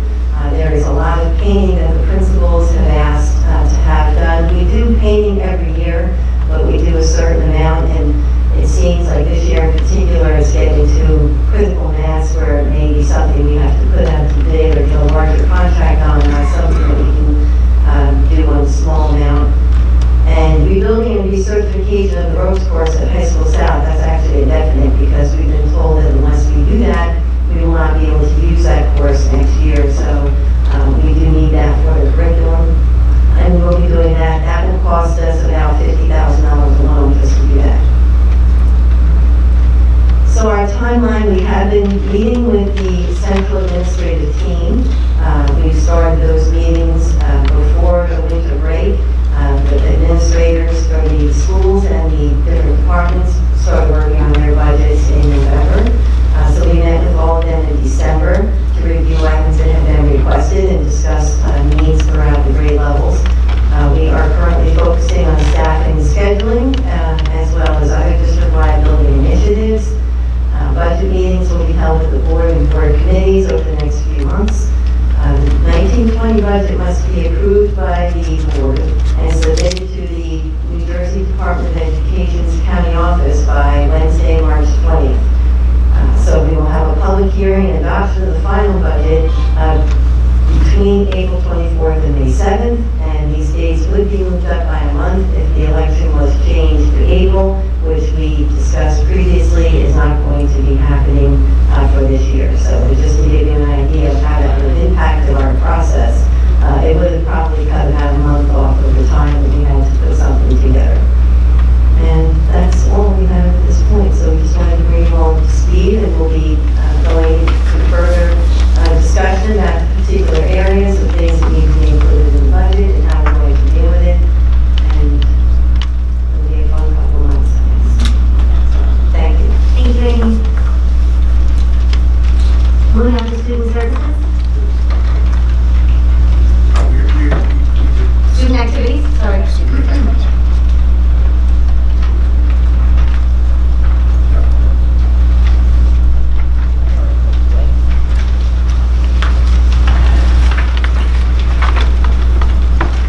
All right, we have two items, and one is the scholarship committee, which we already discussed, so that will be on the agenda for next week. And then we also have the memorandum of agreement for law enforcement. This is it's an agreement between the police and school districts that every district signs once a year. And we just signed this the other day. We get it from the state. We just signed it the other day with Chief Weber. And we also already trained our administrators on all the significant changes. There's more improvements they made to it. They were more reader-friendly, user-friendly. So the administrators were trained last week. And then there's going to be one more item that's not on here. I actually just got a text from Mr. Kirkpatrick. We're going to add a location for a class trip on the agenda. They have a ski trip. Remember, they started the ski trip this year, ski club rather, and their first ski trip is coming up, and they have to get year approved. So that you'll see that, I'm not even sure exactly where it is. It's in New Jersey, I'm pretty sure. And so that'll be on the agenda. Okay. Yeah. Mrs. Walker, I have a question. I thought the ski trips were done off premises. Like, they were advertised in the buildings, but they weren't sponsored by the district. This year, we talked about having, and we actually vetted that with Lester about the insurance and everything, and then they went through the business department, and they got their own insurance, and we actually recognized them as a club. It is, it's a club, it has an advisor, the advisor is not getting a stipend, they're just doing it on a voluntary basis, but it is a recognized club at High School South. When you say this year, you mean 2019? The 18-19 school year, yes. Voted on that? There's nothing to vote on because there's no stipend, but we did discuss it with you. I never remember that discussion, to be honest. We did, and Lester was in on the discussion and gave us advice on how to follow. I was just under the impression that we discussed allowing them to advertise it in the school, but that it wasn't under school function. Well, once we advertise it in the school, you are sanctioning it. That's pretty much the way it goes. So we either say, no, you can't do anything on campus, we can't advertise, you'd have to meet in the library, you'd have to get your word out yourself, or if it's done in the school, we should sanction it because we are anyway, we will be liable because we were advertising. So we might as well make sure everything is, in order, that they have the insurance, that they have the proper supervision on the trip. So that was the decision to go forward on a trial basis this year. There are no overnights, just one-day trips and fairly local. How does the volleyball club fall in under this? Because I know that there's, we started a volleyball club. Are we insuring them, and are we going to? Well, no, we insure all clubs, but there's extra insurance because of the nature of skiing. They are actually paying, there's an extra rider, I think, Amy, right? Isn't there an extra rider that they are paying for?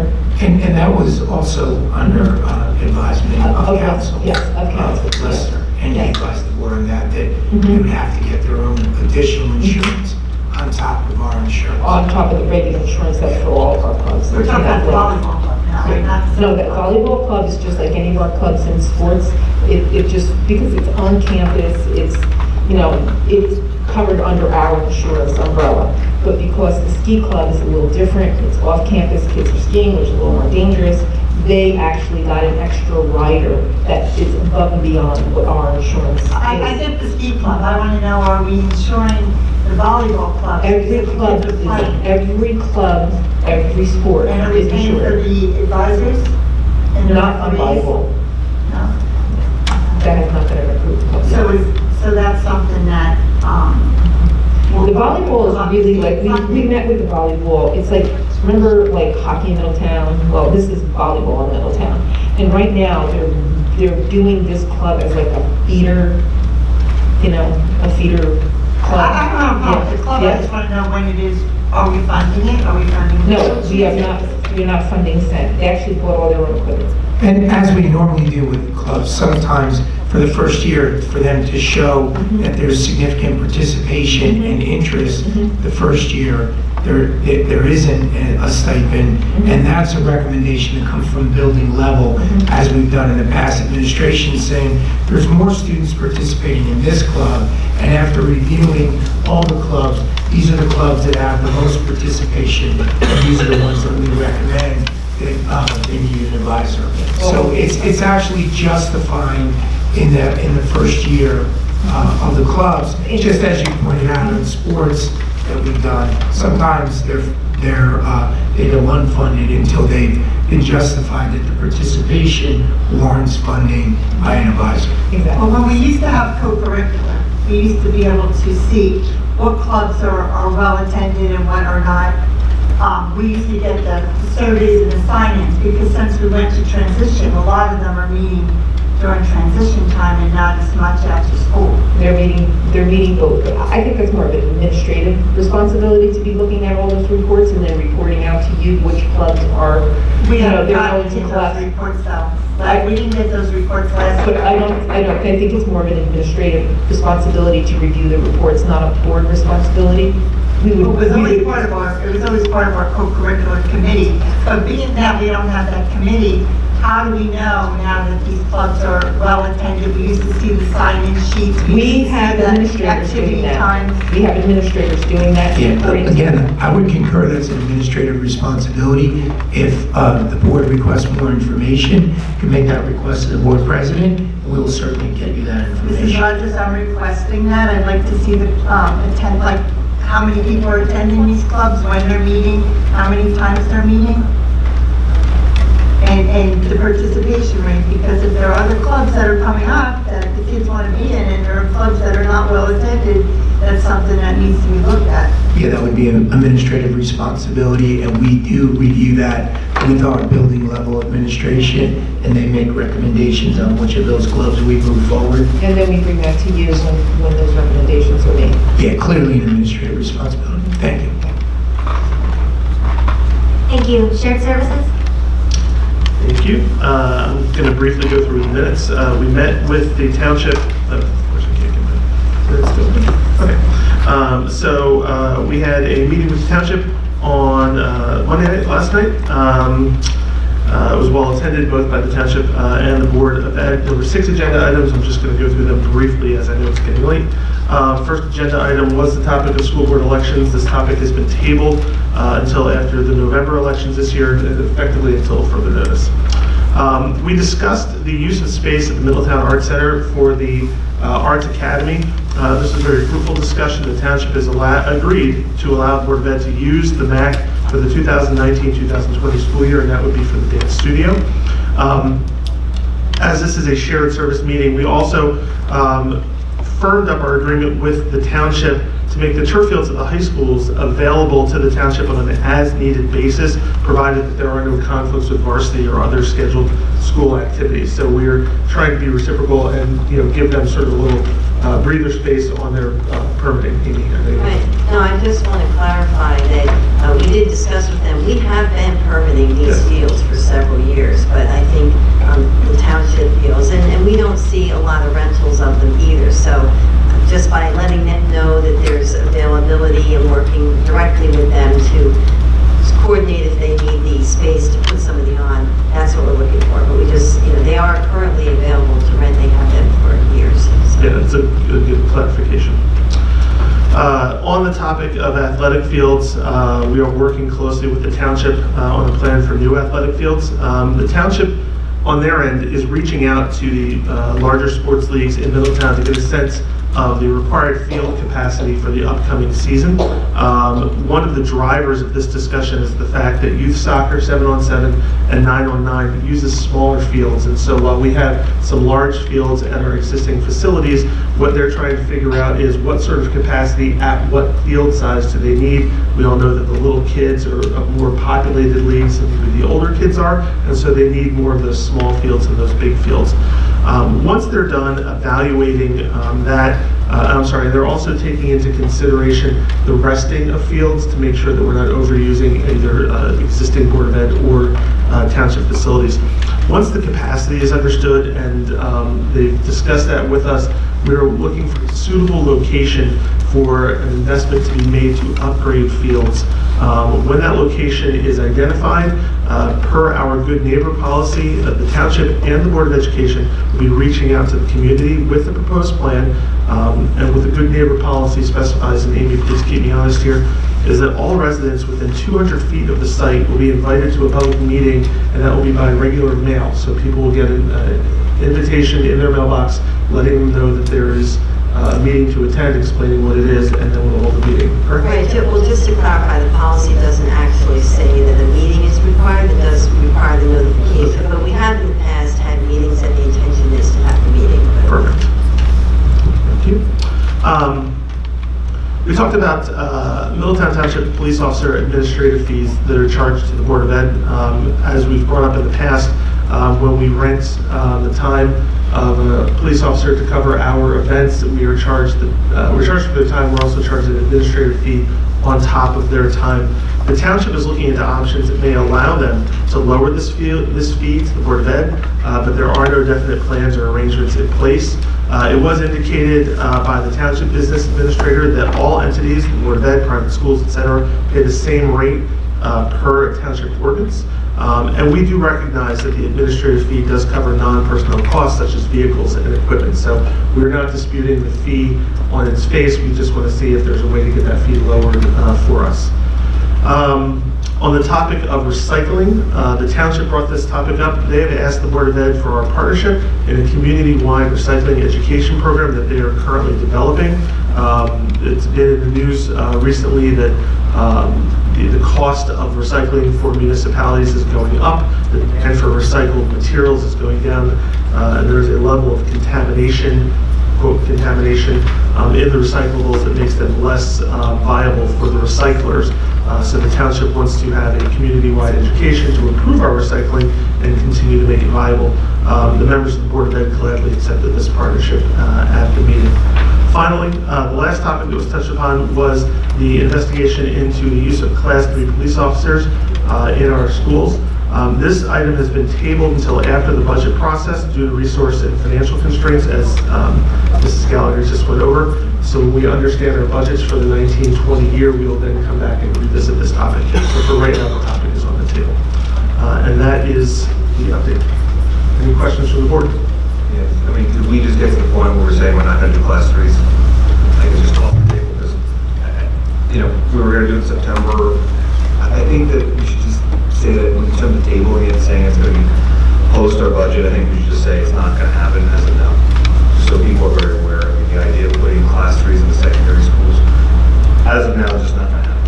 I mean, I think it's a better way to put it, and if we revisit it, then it gets revisited, because I think we keep pushing it back, and the financial situation is probably not going to change. So I think maybe we should just, as a board, if we're comfortable doing that, just saying it's just not right now happen. Just so people know. I mean, if people are upset about that or have thoughts on it, they can come and talk about that, but there won't be a police presence in our high schools as of now. And I think just to clarify, there wouldn't be a Class 3 police officer presence, because as has been discussed, there is a continuous police presence in many or all of our buildings throughout the day. This would be a particular project, but I don't just, yeah. And I should say a full-time police presence. That's and I don't disagree with the action. I think that maybe, Mrs. Rogers, what we should do is add to the agenda for the next workshop meeting discussion of this, so that way the board will be able to, take a position on it. I think that's a good idea. I think I'd like to express my opinions on that. Maybe the public too, that might be something they're interested in, not this. Absolutely. Thanks. Great. Before we leave the committee reports, I just wanted to give the opportunity for any of the new committee chairs or any of the new committees, if they'd like to lay out how they'd like to run the committee. If there's anything anyone would like to say. Not this time. All right. Then we move on to old business. The first item on old business is the annual school board elections. I just wanted to give the board members time to speak. There were some board members who had some questions and some things to say, and we asked them to save it till this meeting. I'm going to respectfully save my comments until the issue arises again. Okay, thank you, Jim. Anybody else? Okay, so moving on to the strategic plan and the ad hoc committee. We have to open up our strategic plan and decide how we'd like to go about that. This is open for discussion. Want to hear what the board members have to say about that? I'm actually confused about that, because when we did the strategic plan last time, the board's not involved. That was a group, well, we hired New Jersey school boards to do it, and we had administrators, teachers, community members, and they came up with the plan and they presented it to the board. Administration was involved, but the board was not. So I'm a little confused on, are we opening up a strategic plan, or are we having an ad hoc committee? And if it's an ad hoc committee, I have to really go on the record to say, I've never, up until the ad hoc committee that we had, the last one, what was the name of it? When we were coming up with redistricting. Long-range plan. Long-range planning. Ever was there a board member in charge of that? There was always a community member who went out, they got a group of people, they did their research, and they presented back to the board. I think the perception that happened to us with the last committee was that the board went in with a perceived way we were going to do things, and with the board running it, that's exactly how it ended up, with a lot of the community members feeling their time was wasted. People were shut out of the meetings. So I'm just a little confused on where we are going with the ad hoc committee of the board. There's usually an ad hoc committee that I've ever seen, and I could be wrong, maybe there are in other districts, but the ad hoc committees here were done with parents and community. Are you talking about the original setup for these strategic plan? Because Yes. the original setup, the long-range planning was a result of the 5-year strategic plan. In other words, that was one of the follow-up points So for the that. board's in charge Right, of the and the long-range original plan. point, yes. the original thing said, so as part of the public, was that there should be a community committee to review the follow-ups from the 5-year strategy plan. And it was the budget ad hoc. Problem is the budget ad hoc was eliminated. So what they did is they created the board, I wasn't on the board, created a new committee called long-range planning. Because originally, if you look at the original slides, it was, hey, for long-range planning, there's some follow-ups, and we should use the budget ad hoc, because that's the only committee that included the public to follow up on some of these points. Later on, the board changed it to the long-range planning committee. And there was, I think there was like, I don't know, 2 or 4 liaisons or something like that. So that was a follow-up to the original planning process. So the original planning process, quite honestly, school boards, I don't know what that was there to achieve, because it was informational for sure, but it certainly was not a great tool to do any kind of strategy. And not only that, but the last strategic plan done before that was like 10 years before. I think that had been 10 years in the waiting for that process, right? We had skipped, I think the board had skipped it for quite a bit of time. I think you're confusing the long-range plan and the strategic plan. Because the strategic plan, New Jersey school boards came in, tell me if I'm wrong, they set it up, and their goal, John, I think, was well achieved. They got community members, administration staff involved in a vision of Middletown and where we wanted to go. And it was, it's for 5 years of vision, and you sit there and, they come up with, where do you want to see your district in 5 years? What do you want to see us doing? And of course, a lot of the strategic plan is also based on finances, the things that they present to us and we accept. We look at it and we put it in a priority, at the end, a priority financial standing on what we can afford, what we can't afford. If we can't afford it, how are we going to afford it?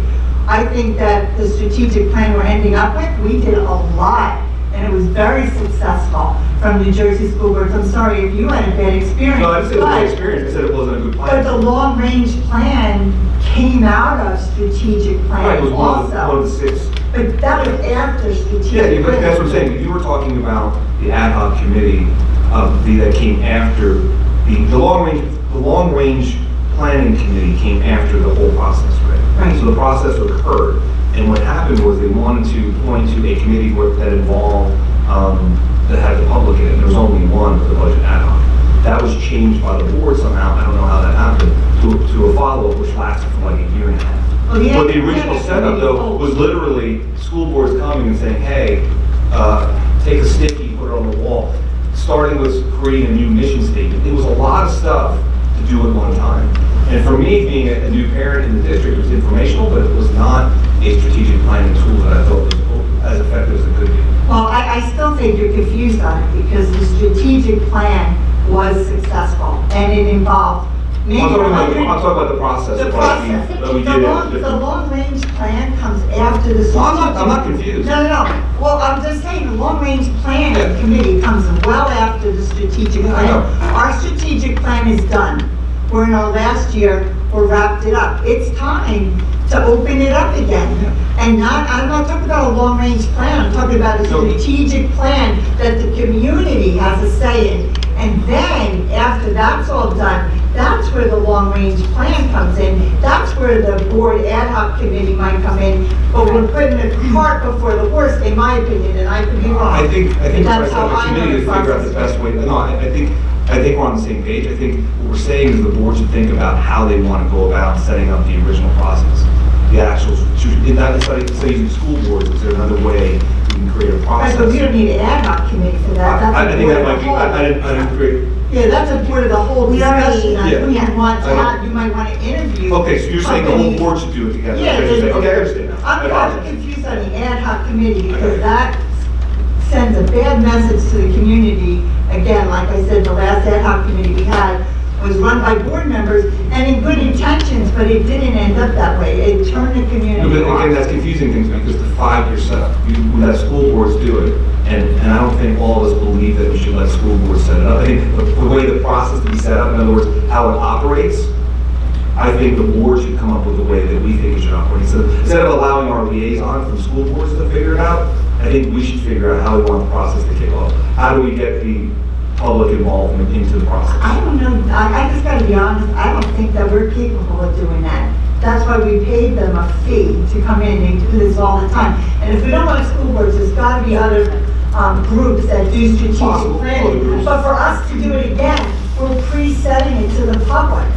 We need So the somebody to administration come did a in lot and of work work. with our public. Our liaison didn't do the work. They do a lot of work, yes. No, they did the work for the setup, like, we had almost every administrator in the district there. I don't think our liaison did this work. She thought of the processes of how to sit there and, get people involved in the slides, the presentations. Our administration did a great, and teachers did a great job. So I think, you guys might know because you're on the board, but I think our administration did a lot, I would say probably did a bulk of that I'm work. not saying they didn't. Can I say something? I just feel like you say- Can I you clarify? find other- Because I ran, it was an ad hoc committee. Ad hoc committee just means a committee that comes together for a purpose and then dissolves when that purpose is over. And I worked with the school boards. I was the person in charge in the district. And they guided us. She came and, she came and talked to us like 3 times, gave us some, a guideline of what to follow. And she came to the meetings and helped us run the meetings, which was helpful. But the administrators did everything. We advertised in the paper, we advertised in school, we got all the community members to come in. So it really was a lot of work, on our part, as well. So. Yeah, we can figure out the way that makes sense to figure out a way to do it if we don't have school boards. I mean, there's another group that can help us. I mean, that's what it is. That's fine, that makes sense. It sounds like this, and I think in our committee, which is strategic planning committee, that was established by the board president, it sounds like that committee should come together, and I agree with what everybody said. I think the intention is to involve the community, but I think that committee comes together to come up with proposals that, again, as Joan said, is reviewed by the whole board, and the board comes to consensus and moves I forward. think the key is the setup, like it's the setting up the process, not, hey, it's just how is this gonna work? How can we effectively get, because people, I think there are people who didn't know it occurred last time. And I don't know how that happened. So I think it was pretty well, no, but you hear people say, I didn't know we were even talking. So I think. No, I mean, see, there's some people on the board who might not, but So I think it was well I advertised. think that we should be open to investigating facilitators who are not school boards. Yeah, sure. But I think, listening to the discussion, I think we all are on the same page. I think maybe, to request maybe on the record that Mrs. Rogers just remove the phrase ad hoc from the minutes, so that the minutes reflect that we're really talking about reopening the strategic plan, that we don't need to form a committee that's going to be disbanded yet, that will come after. It seems to be the easiest way to massage the discussion right now. I agree with John that in terms of hiring a facilitator, we shouldn't be limited to school boards, that we should look into who else does facilitation, and maybe Kim or Lester can help us with that. But I also agree with Joan that we kind of need to get cracking on this so that we can get the public engaged and get those different committees formed and have the administration do their good work again so that we can have a strategic plan that can be brought back to the board. Right, and I think that, since we have committees in place now, there's a lot of other topics like curriculum and all those things. So I think we need to understand what are the districts' needs? What are the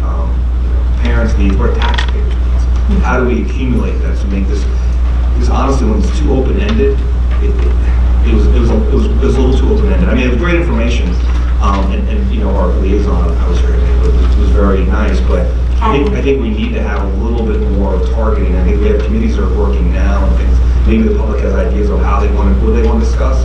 Because when you walk in and you're starting with resetting the mission statement, you're starting at the very beginning, and it's sort of like, okay, but maybe there's a way we can kind of get it into a spot where the public input can be right there, sort of like I agree. on topics. I'm wondering if we can't focus more on the long-range planning and the enrollment issues.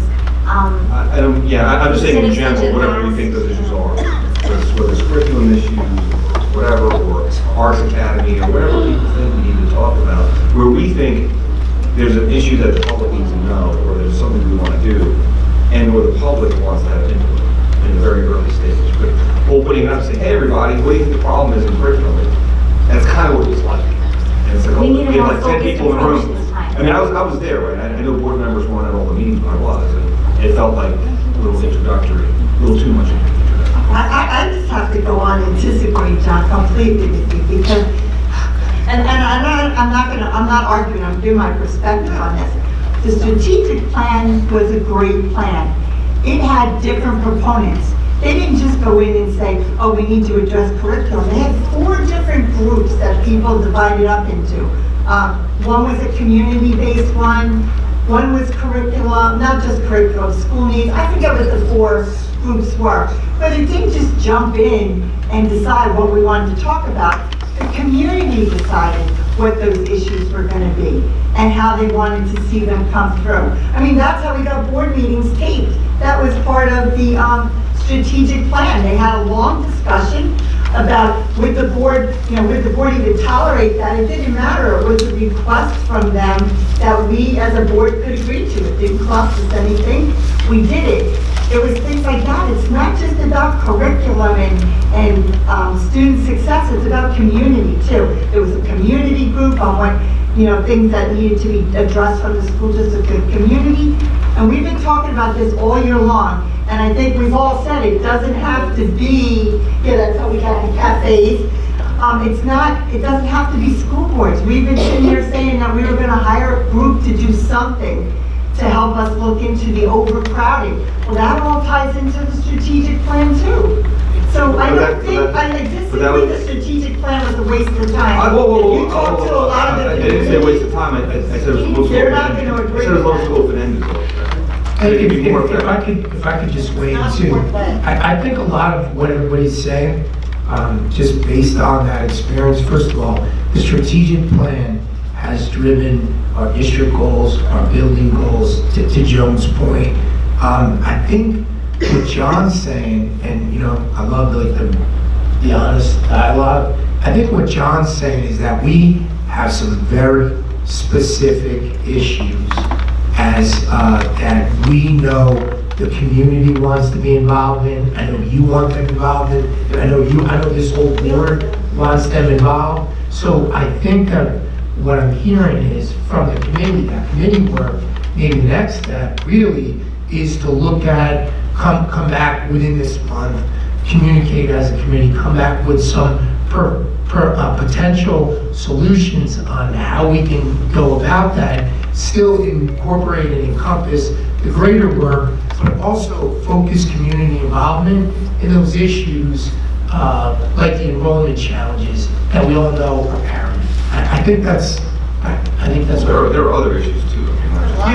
There are other issues. I think calling that stuff in advance, at least having some of that stuff a little bit more. And if I implied it was a fail, I didn't mean to say that. I thought it'd be just more effective and more efficient. And I think also part of the challenge is how do we get the message out? Because there were folks who said they had no idea that it was going on, even though I thought it was well advertised. No, but I mean, people say that. Yeah, I thought so too. I mean, I knew what was going on, but I can speak. I wasn't on the board and I didn't survey the know. None of my friends knew. I'm just being honest. But how long ago? This was over 6 years ago. Did you have any meetings over 6 years ago? Because we really did try to reach out. No offense, you might not have been involved in a school yet, but we did try to reach out to the community. I mean, we've even had someone from the township committee on our strategic planning. We had people from senior citizen complexes on there. We had everybody, community members that didn't have kids in the schools yet, or community members that had kids that went through the schools. We tried to engage everybody, and there was a large amount. As it gets to the end, it kind of dwindles down to a few, maybe some lost interest or some felt they weren't heard because it was a matter of discussions. You know, people really voicing their opinions. We had members of the Friends of Diverse Learners on the committee.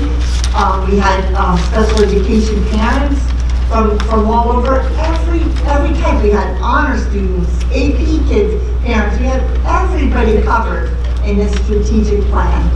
I think we need to do it with an outsider. If we really want the community to believe that we want their input, we have to have an outsider leading this, because everybody's going to come in with the perception that, oh, they already got a plan, why are we wasting our time? And if you talk to a lot of people that were on budget ad hoc and a lot of these other committees, that's how our community's feeling, whether we want to hear that or not. They're feeling that we're not hearing them.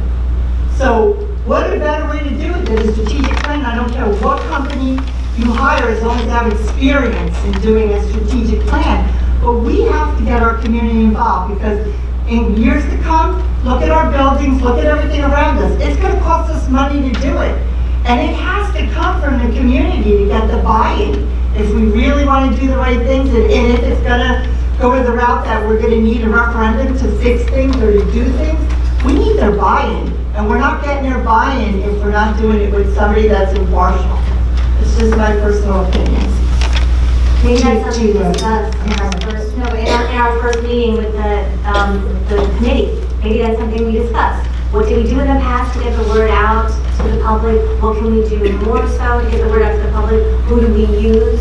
Which companies do we use to guide us through the long-range planning aspect? I think the lessons learned, like I said, when I thought it was well advertised, but how do we get a good cut of the population? And, I know that we reach out to other people, but taxpayers who don't have children in our district, who maybe go to private school or maybe never had, or it's been a long time. But it's an interesting question. How do we get that? It's big, right? So a town our size, to get, even if you have 100 people in the room, 70,000 people in the town, right? So how do you get that? How do you get it most effectively? I don't know.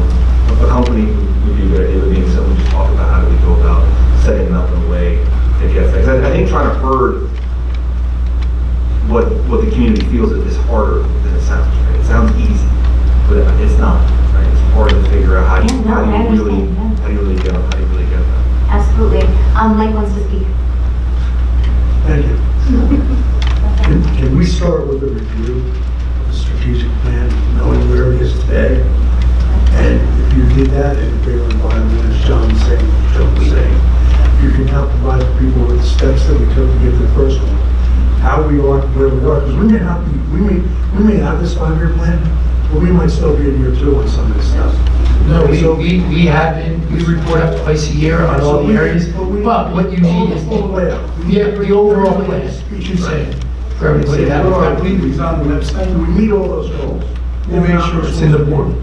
I think it is in the board, but we'll make sure that it is in the board for everybody to review. Plus, some of those goals might be outdated. And that's why we need to open it up to get new ones. Let's start at the beginning. And get out your homework. Everybody read the strategic plan. Start from there. Like that one. All right, so moving on to new business. I just have one thing. Last month, we acknowledged the passing of a former board member with a moment of silence. I will definitely mangle this last name, and I apologize. Her name was Ellen Tregan, and she was a board member here, and we had mentioned that she was the mother of a teacher here in Middletown, Miss Hill. I forgot to also acknowledge that she's also the mother of a teacher at Thompson, and Ann Kaufman. So thoughts and prayers to their whole family. And also the grandmother of Adam, our student speaker.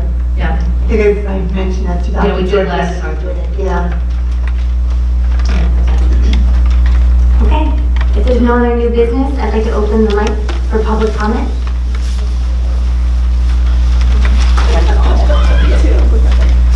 I'll be quick, I said.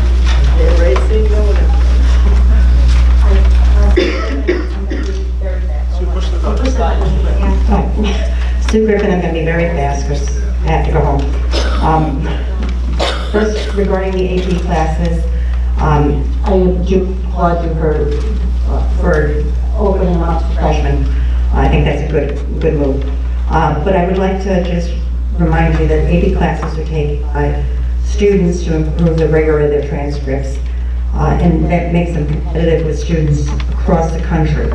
Many of our students take multiple AP classes, and I know from sitting on previous scholarship committees, and if you get a chance, invest the 4 days, it's worth it. I've met some incredible children in the past, and the time that I put in has enriched my life, and it's been my pleasure. But I've heard from those students that they pick and choose which AP tests they take based on where they think they will do the best and what will serve them the best as they pursue their academic careers.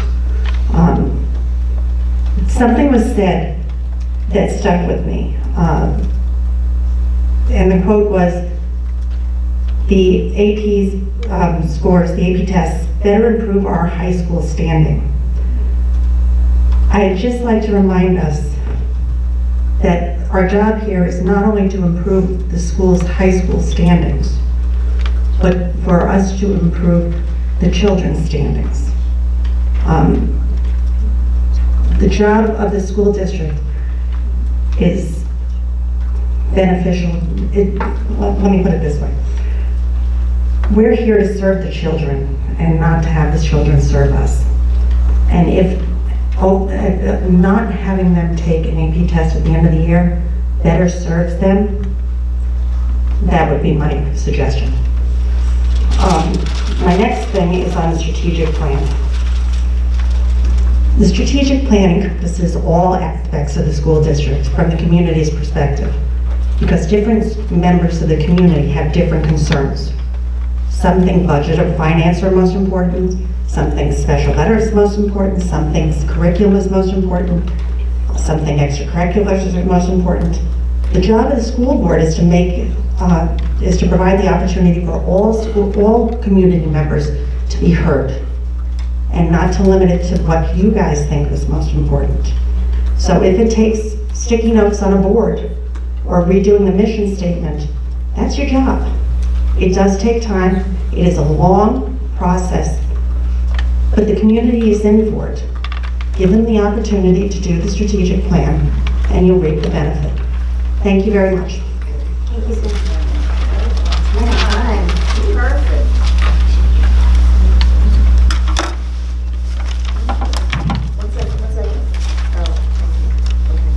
How much time do I have? 3 minutes. Okay. Tricia McGuire, thank you very much. I've heard so much conversation about research and experts and why they are important in terms of making your decisions for the AP courses. And I do understand that research and experts are important for building curriculum programs. But I would like to emphasize that research and experts do not necessarily mitigate the realities of our families and our communities. And what I mean by that is we talked a lot about how we compare and how many people take the test to neighboring municipalities such as Keyport and Keansburg and Neptune. And when you look at those, you have to consider the socioeconomic circumstances of those communities. And remember that Middletown is very vast in their socioeconomic capabilities to pay for and take tests of that nature. So I did hear mentioned some conversation that was incidental, also probably anecdotal, where we collected data from students like casually, why did you not take the test? I don't know any 16-year-old that will say to a teacher in the hallway, because I couldn't afford it. So typically they'll say, well, maybe I didn't want to take it, or I wasn't feeling ready for it. So I would encourage you to consider those circumstances when looking at research and what the experts have to say. Additionally, in terms of fees and saying that perhaps we would waive them if the situation was warranted, this is a public school. I don't believe that in any situation a family should have to explain their financial circumstances or meet whatever arbitrary standard you put forward to qualify for that. Specifically, qualifying for the lunch program is not the same as a family that might have perhaps 2 children in college, getting another child ready for college, paying for the applications for that, paying for SATs, things of that nature. There's a lot of other circumstances that go into considering financial circumstances. We talked about them being more rigorous. Of course they're more rigorous and they prepare you for the exam, but that does not exclude you from the fact that you still have to earn a grade in a more difficult class. So you don't need a test to prove that you have mastered the material. You can take the A away from that class and prove you have mastered the material. Whether or not we're talking about things being weighted or not weighted, they still prove that you're college ready, right? So when you are in an interview at a college, you're still able to say, I attended this class, I mastered this class, I got an A in this class. Not all colleges accept credit from AP classes. Additionally, most colleges only accept up to 11 credits, so you can overload your transcript with these AP classes, but many colleges will not accept more than 11 credits towards your matriculation at their universities. And we're talking a lot about, you teach in that class for the test. We do that already with our core curriculum for PARC. If you have a kid who's not specifically able to do well on a test, but still gets an A in a class, but doesn't do well in the PARC, they still have proof that they've mastered material. I see my time is up, so I'll stop. Thank you. Thank you.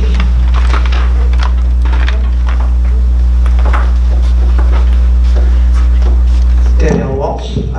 I'm going to be pretty probably similar to Sue. First, real quick with the strategic plan, just a suggestion when you are doing the strategic plan, my suggestion would be to reach out to the PTOs and principals, as well as CBA, Mater Dei, and St. Leo's PTOs and principals, and Shady Oaks and Shadow Lake, and maybe use Leo, and ask them each to volunteer 5 to 10 people for your strategic plan and have people committed. That way you have someone from each and every part of town. It's so important that you get a voice from every single section of town, and it's not heavily weighted from one particular part of town or another. Second, to follow up on what Tricia and Sue said, first, thank you, I agree with Sue. The freshmen, allowing them to do AP courses is amazing. But I also agree with Sue and Tricia. My phone did not stop ringing from last night and still has been beeping throughout. How's it going, what's going on with this AP? I hate their side and our side, but with something like this, it is what it is. My side of town is scared to death of this AP thing. The kids are scared, the parents are scared. They're afraid they can't afford it. Yes, the free and reduced lunch is one thing. It's another thing to have to admit that. There's plenty of people, and I'm sure Dr. George and Mariella know, there's plenty of people who don't fill out that paperwork for pride reasons. And there's plenty of people who won't go to their guidance counselor and ask for help. And there is no student in our district who should ever not take a test, not take a class because they don't have the money. And that should never happen. And if we force them to take the test, that is going to happen. I don't believe our administration wants that in any way, shape, or form. I know you have our best interests at heart. No one is a bigger defender of our administration no matter what happens ever. Dr. George, you know that. I'm always on your side. In this particular case, I just think you need to rethink this one. $95 for a test, it's not a lot to most of us, but if someone's taking 2 or 3 tests and they're a single parent or maybe their parents aren't involved, and now the onus falls on the child, and the child has to jump through the hoops or get the extra job to make sure this is paid for. And yes, I know our guidance counselors are committed, but maybe the child doesn't want you to know, or for whatever reason. I find it, and I hate to use this word, but it is discriminatory. It does come down to that for me. It's also important to note that we don't put our ideas of what a strategic plan should be for college acceptance in other people's families. Your idea of how to get into college isn't necessarily my idea of how my child should get into college. And these courses are weighted. And like it or not, they are linked to class rank, and there is a class rank. I was on the strategic, I was also like Sue on the scholarship committee, and the scholarship committee, right on the piece of paper, has their class rank. Whether we use it or not, it's there. And these kids know it, and my time's up, and I'm sorry, but please reconsider that.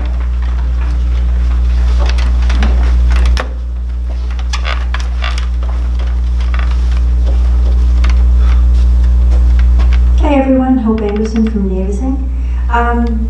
First thing is a quick request for consideration that the policy about not asking questions during presentations, generally speaking, revisited, because questions after the fact, after the presentation is done, is a little less effective than when the presentation is going on. For instance, with administration, I have a quick question about the AP. Is there a consequence if a student does not take the AP exam? Currently? Yes. No, for moving forward with the requirement of having to take the test. Well, I think as we said, it is a work in progress. Okay, We're talking to other districts, we're trying to figure out how they are addressing that expectation, Okay. or that component of the AP program. Okay, I mean,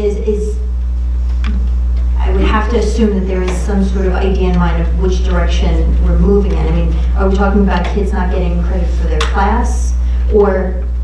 I have to admit, I don't think any of us have determined that at this point. There is no preconceived notion for consequence. If this is going to be a requirement for next year, at what point do we know at what point this concept or a consequence, because there must be a consequence to enforce the rule, when that would be decided? We, as we said before, we wanted to be very transparent in where we were at in our findings. It's January, so we were as transparent as we could be. I think we gave a couple scenarios that we were already aware of that we would expect as being perhaps hardships or considerations or No, what if a obstacles. student just decided they didn't want to take the test? Okay, so I'm getting there. So Okay. that's as far as we're at right now. Okay. Like, we did not want to wait until September because there have been instances in the past when community members weren't happy with, the delay in finding out information or being in the know in real time. So we were sharing out in real time what we know is an expectation, what we know other districts are doing, making, the expectation is there that the students take the test. We're trying to explore how we kind of bridge this gap between where we're at with participation rate and where we want to be so that students make the most out of that program. Okay, so two. I don't have an answer for you. I know you don't believe me, but I really don't. No, I do. I actually do believe you. You've Okay, always been because very you were pressing straightforward. me thinking that maybe we had a preconceived. No, but generally speaking, there are usually ideas of paths of one versus another, and I'm just curious if you were able to share. Moving on, because I don't want to run out of time real quick. A request for the budget proposal presentation, will that be made available online? Sure. Okay. When, do we know, because at the PIC meeting, it was offered, but I couldn't, I really tried to look on the website and I couldn't find it, so I'm assuming it wasn't posted yet. I believe it was going to be part of the minutes. Yeah. Okay. But yes, it will be posted on this within. Under the budget? Under budget? Yes, our intent is to break it out. Okay, thank you. Our intent is to break it out on the homepage. Sorry, your time's up. Thank you.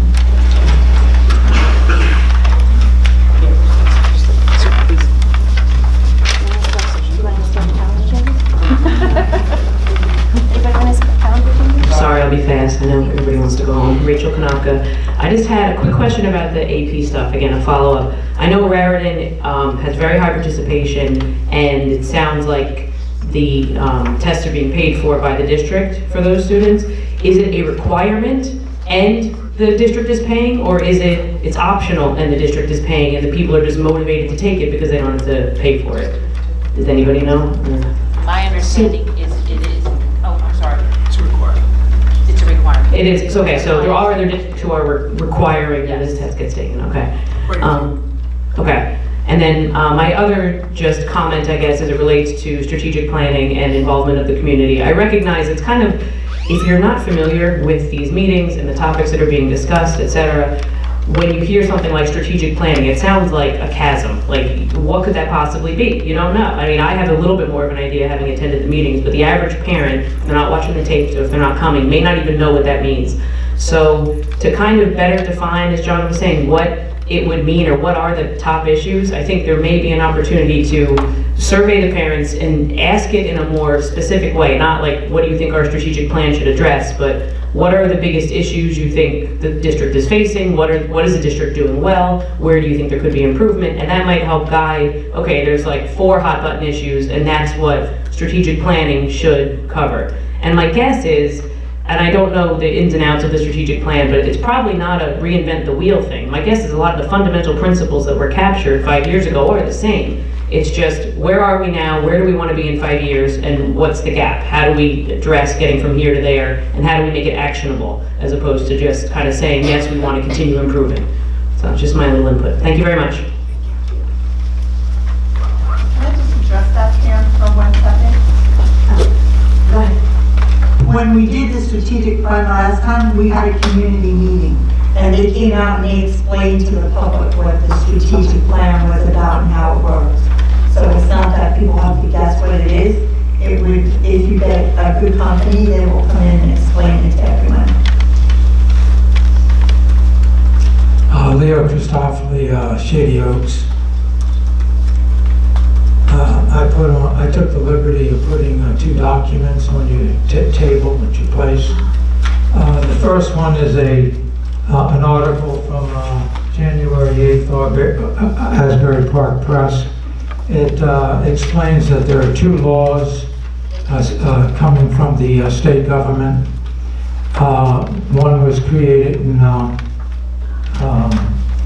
2014, the other one was created in 2018, and it basically says that between and including the 6th, 7th, and 8th grade, middle school students should be taught certain specific aspects of economy related to, I guess, their age level. And I don't know why this isn't a law for the high schools. The national student debt is about $1.5 trillion, and it's gone out of sight.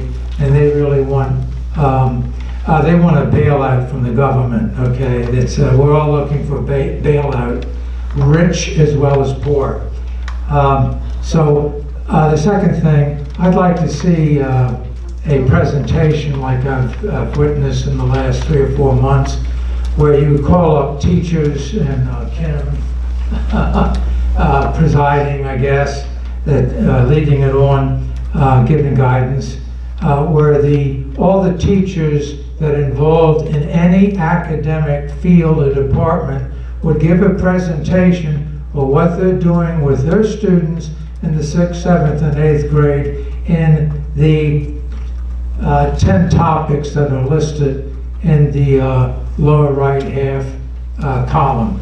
That's a recommendation. I'll sure to be here if you have such a presentation. The second document is an example of what a lawyer didn't even understand at a meeting, and I didn't either, but I did persevere.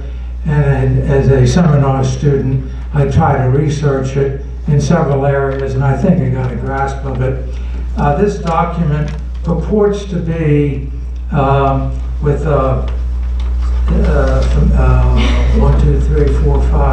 5 columns. It purports to be an amortization payment schedule from 2018 to 2050 for 30 years for Middletown capital improvement, including the new town hall, which you should all be well informed of. Basically, it was advertised. I challenged it at a meeting that no public funding would be used for the payment of $56.7 million. I challenged that. The reason why they could say that, the Middletown government fashioned itself legally, there's a legal out for this, they call themselves a private firm. I'm sorry, your time is up. Your time is up, Leo. I'm so sorry. You could extend me, you know you have the authority to do that. It's 11:21, but if you'd like, we should go hang out sometime and we can chat about this stuff. It's very interesting. Well, I'll stand here at the microphone and let them leave after they adjourn. Is that agreeable? Absolutely. Okay. I'm here. Proceed here. It's a date. I'm gonna stay here. Okay. Proceed. All right, seeing no one else come to the mic, anyone else? Oh, I'm sorry, Leo. I'm gonna come to you, Leo, don't worry. You're still my favorite, Leo. Pam Smith from Port Monmouth. I have a question about next year's calendar. Can I ask the board? Strategy. I just want to understand the logic behind adding another day off for the students on November 11th after they come home or come back from break. I just want to understand why we added the date there instead of a professional development day, say in March, when we don't have any. You know, fall break is an issue that I have with our district. I understand the thing about attendance and low attendance during fall break. Teachers convention drove that. Cheap vacations, time for people to visit colleges. But not everyone in Middletown takes time off during fall break. There is a very large population that this is a financial burden. It is childcare issues, people who work 2 jobs, 2-income families. This week off is a luxury we have. Now we're adding an extra day. So we're asking people not only to take 5 days of potential vacation time or paid employment, or that they could use during the holidays. Now we're asking for 6. So I highly advise the board to look at that 11th and move that professional development day somewhere where it's not as much of a burden to our families. So before next meeting, if we can maybe take a look at that other side of the population where they don't get that extra vacation time. Okay, thank you. Thank you. Okay. Okay. Seeing nobody else come to the mic, I'd like a motion to adjourn.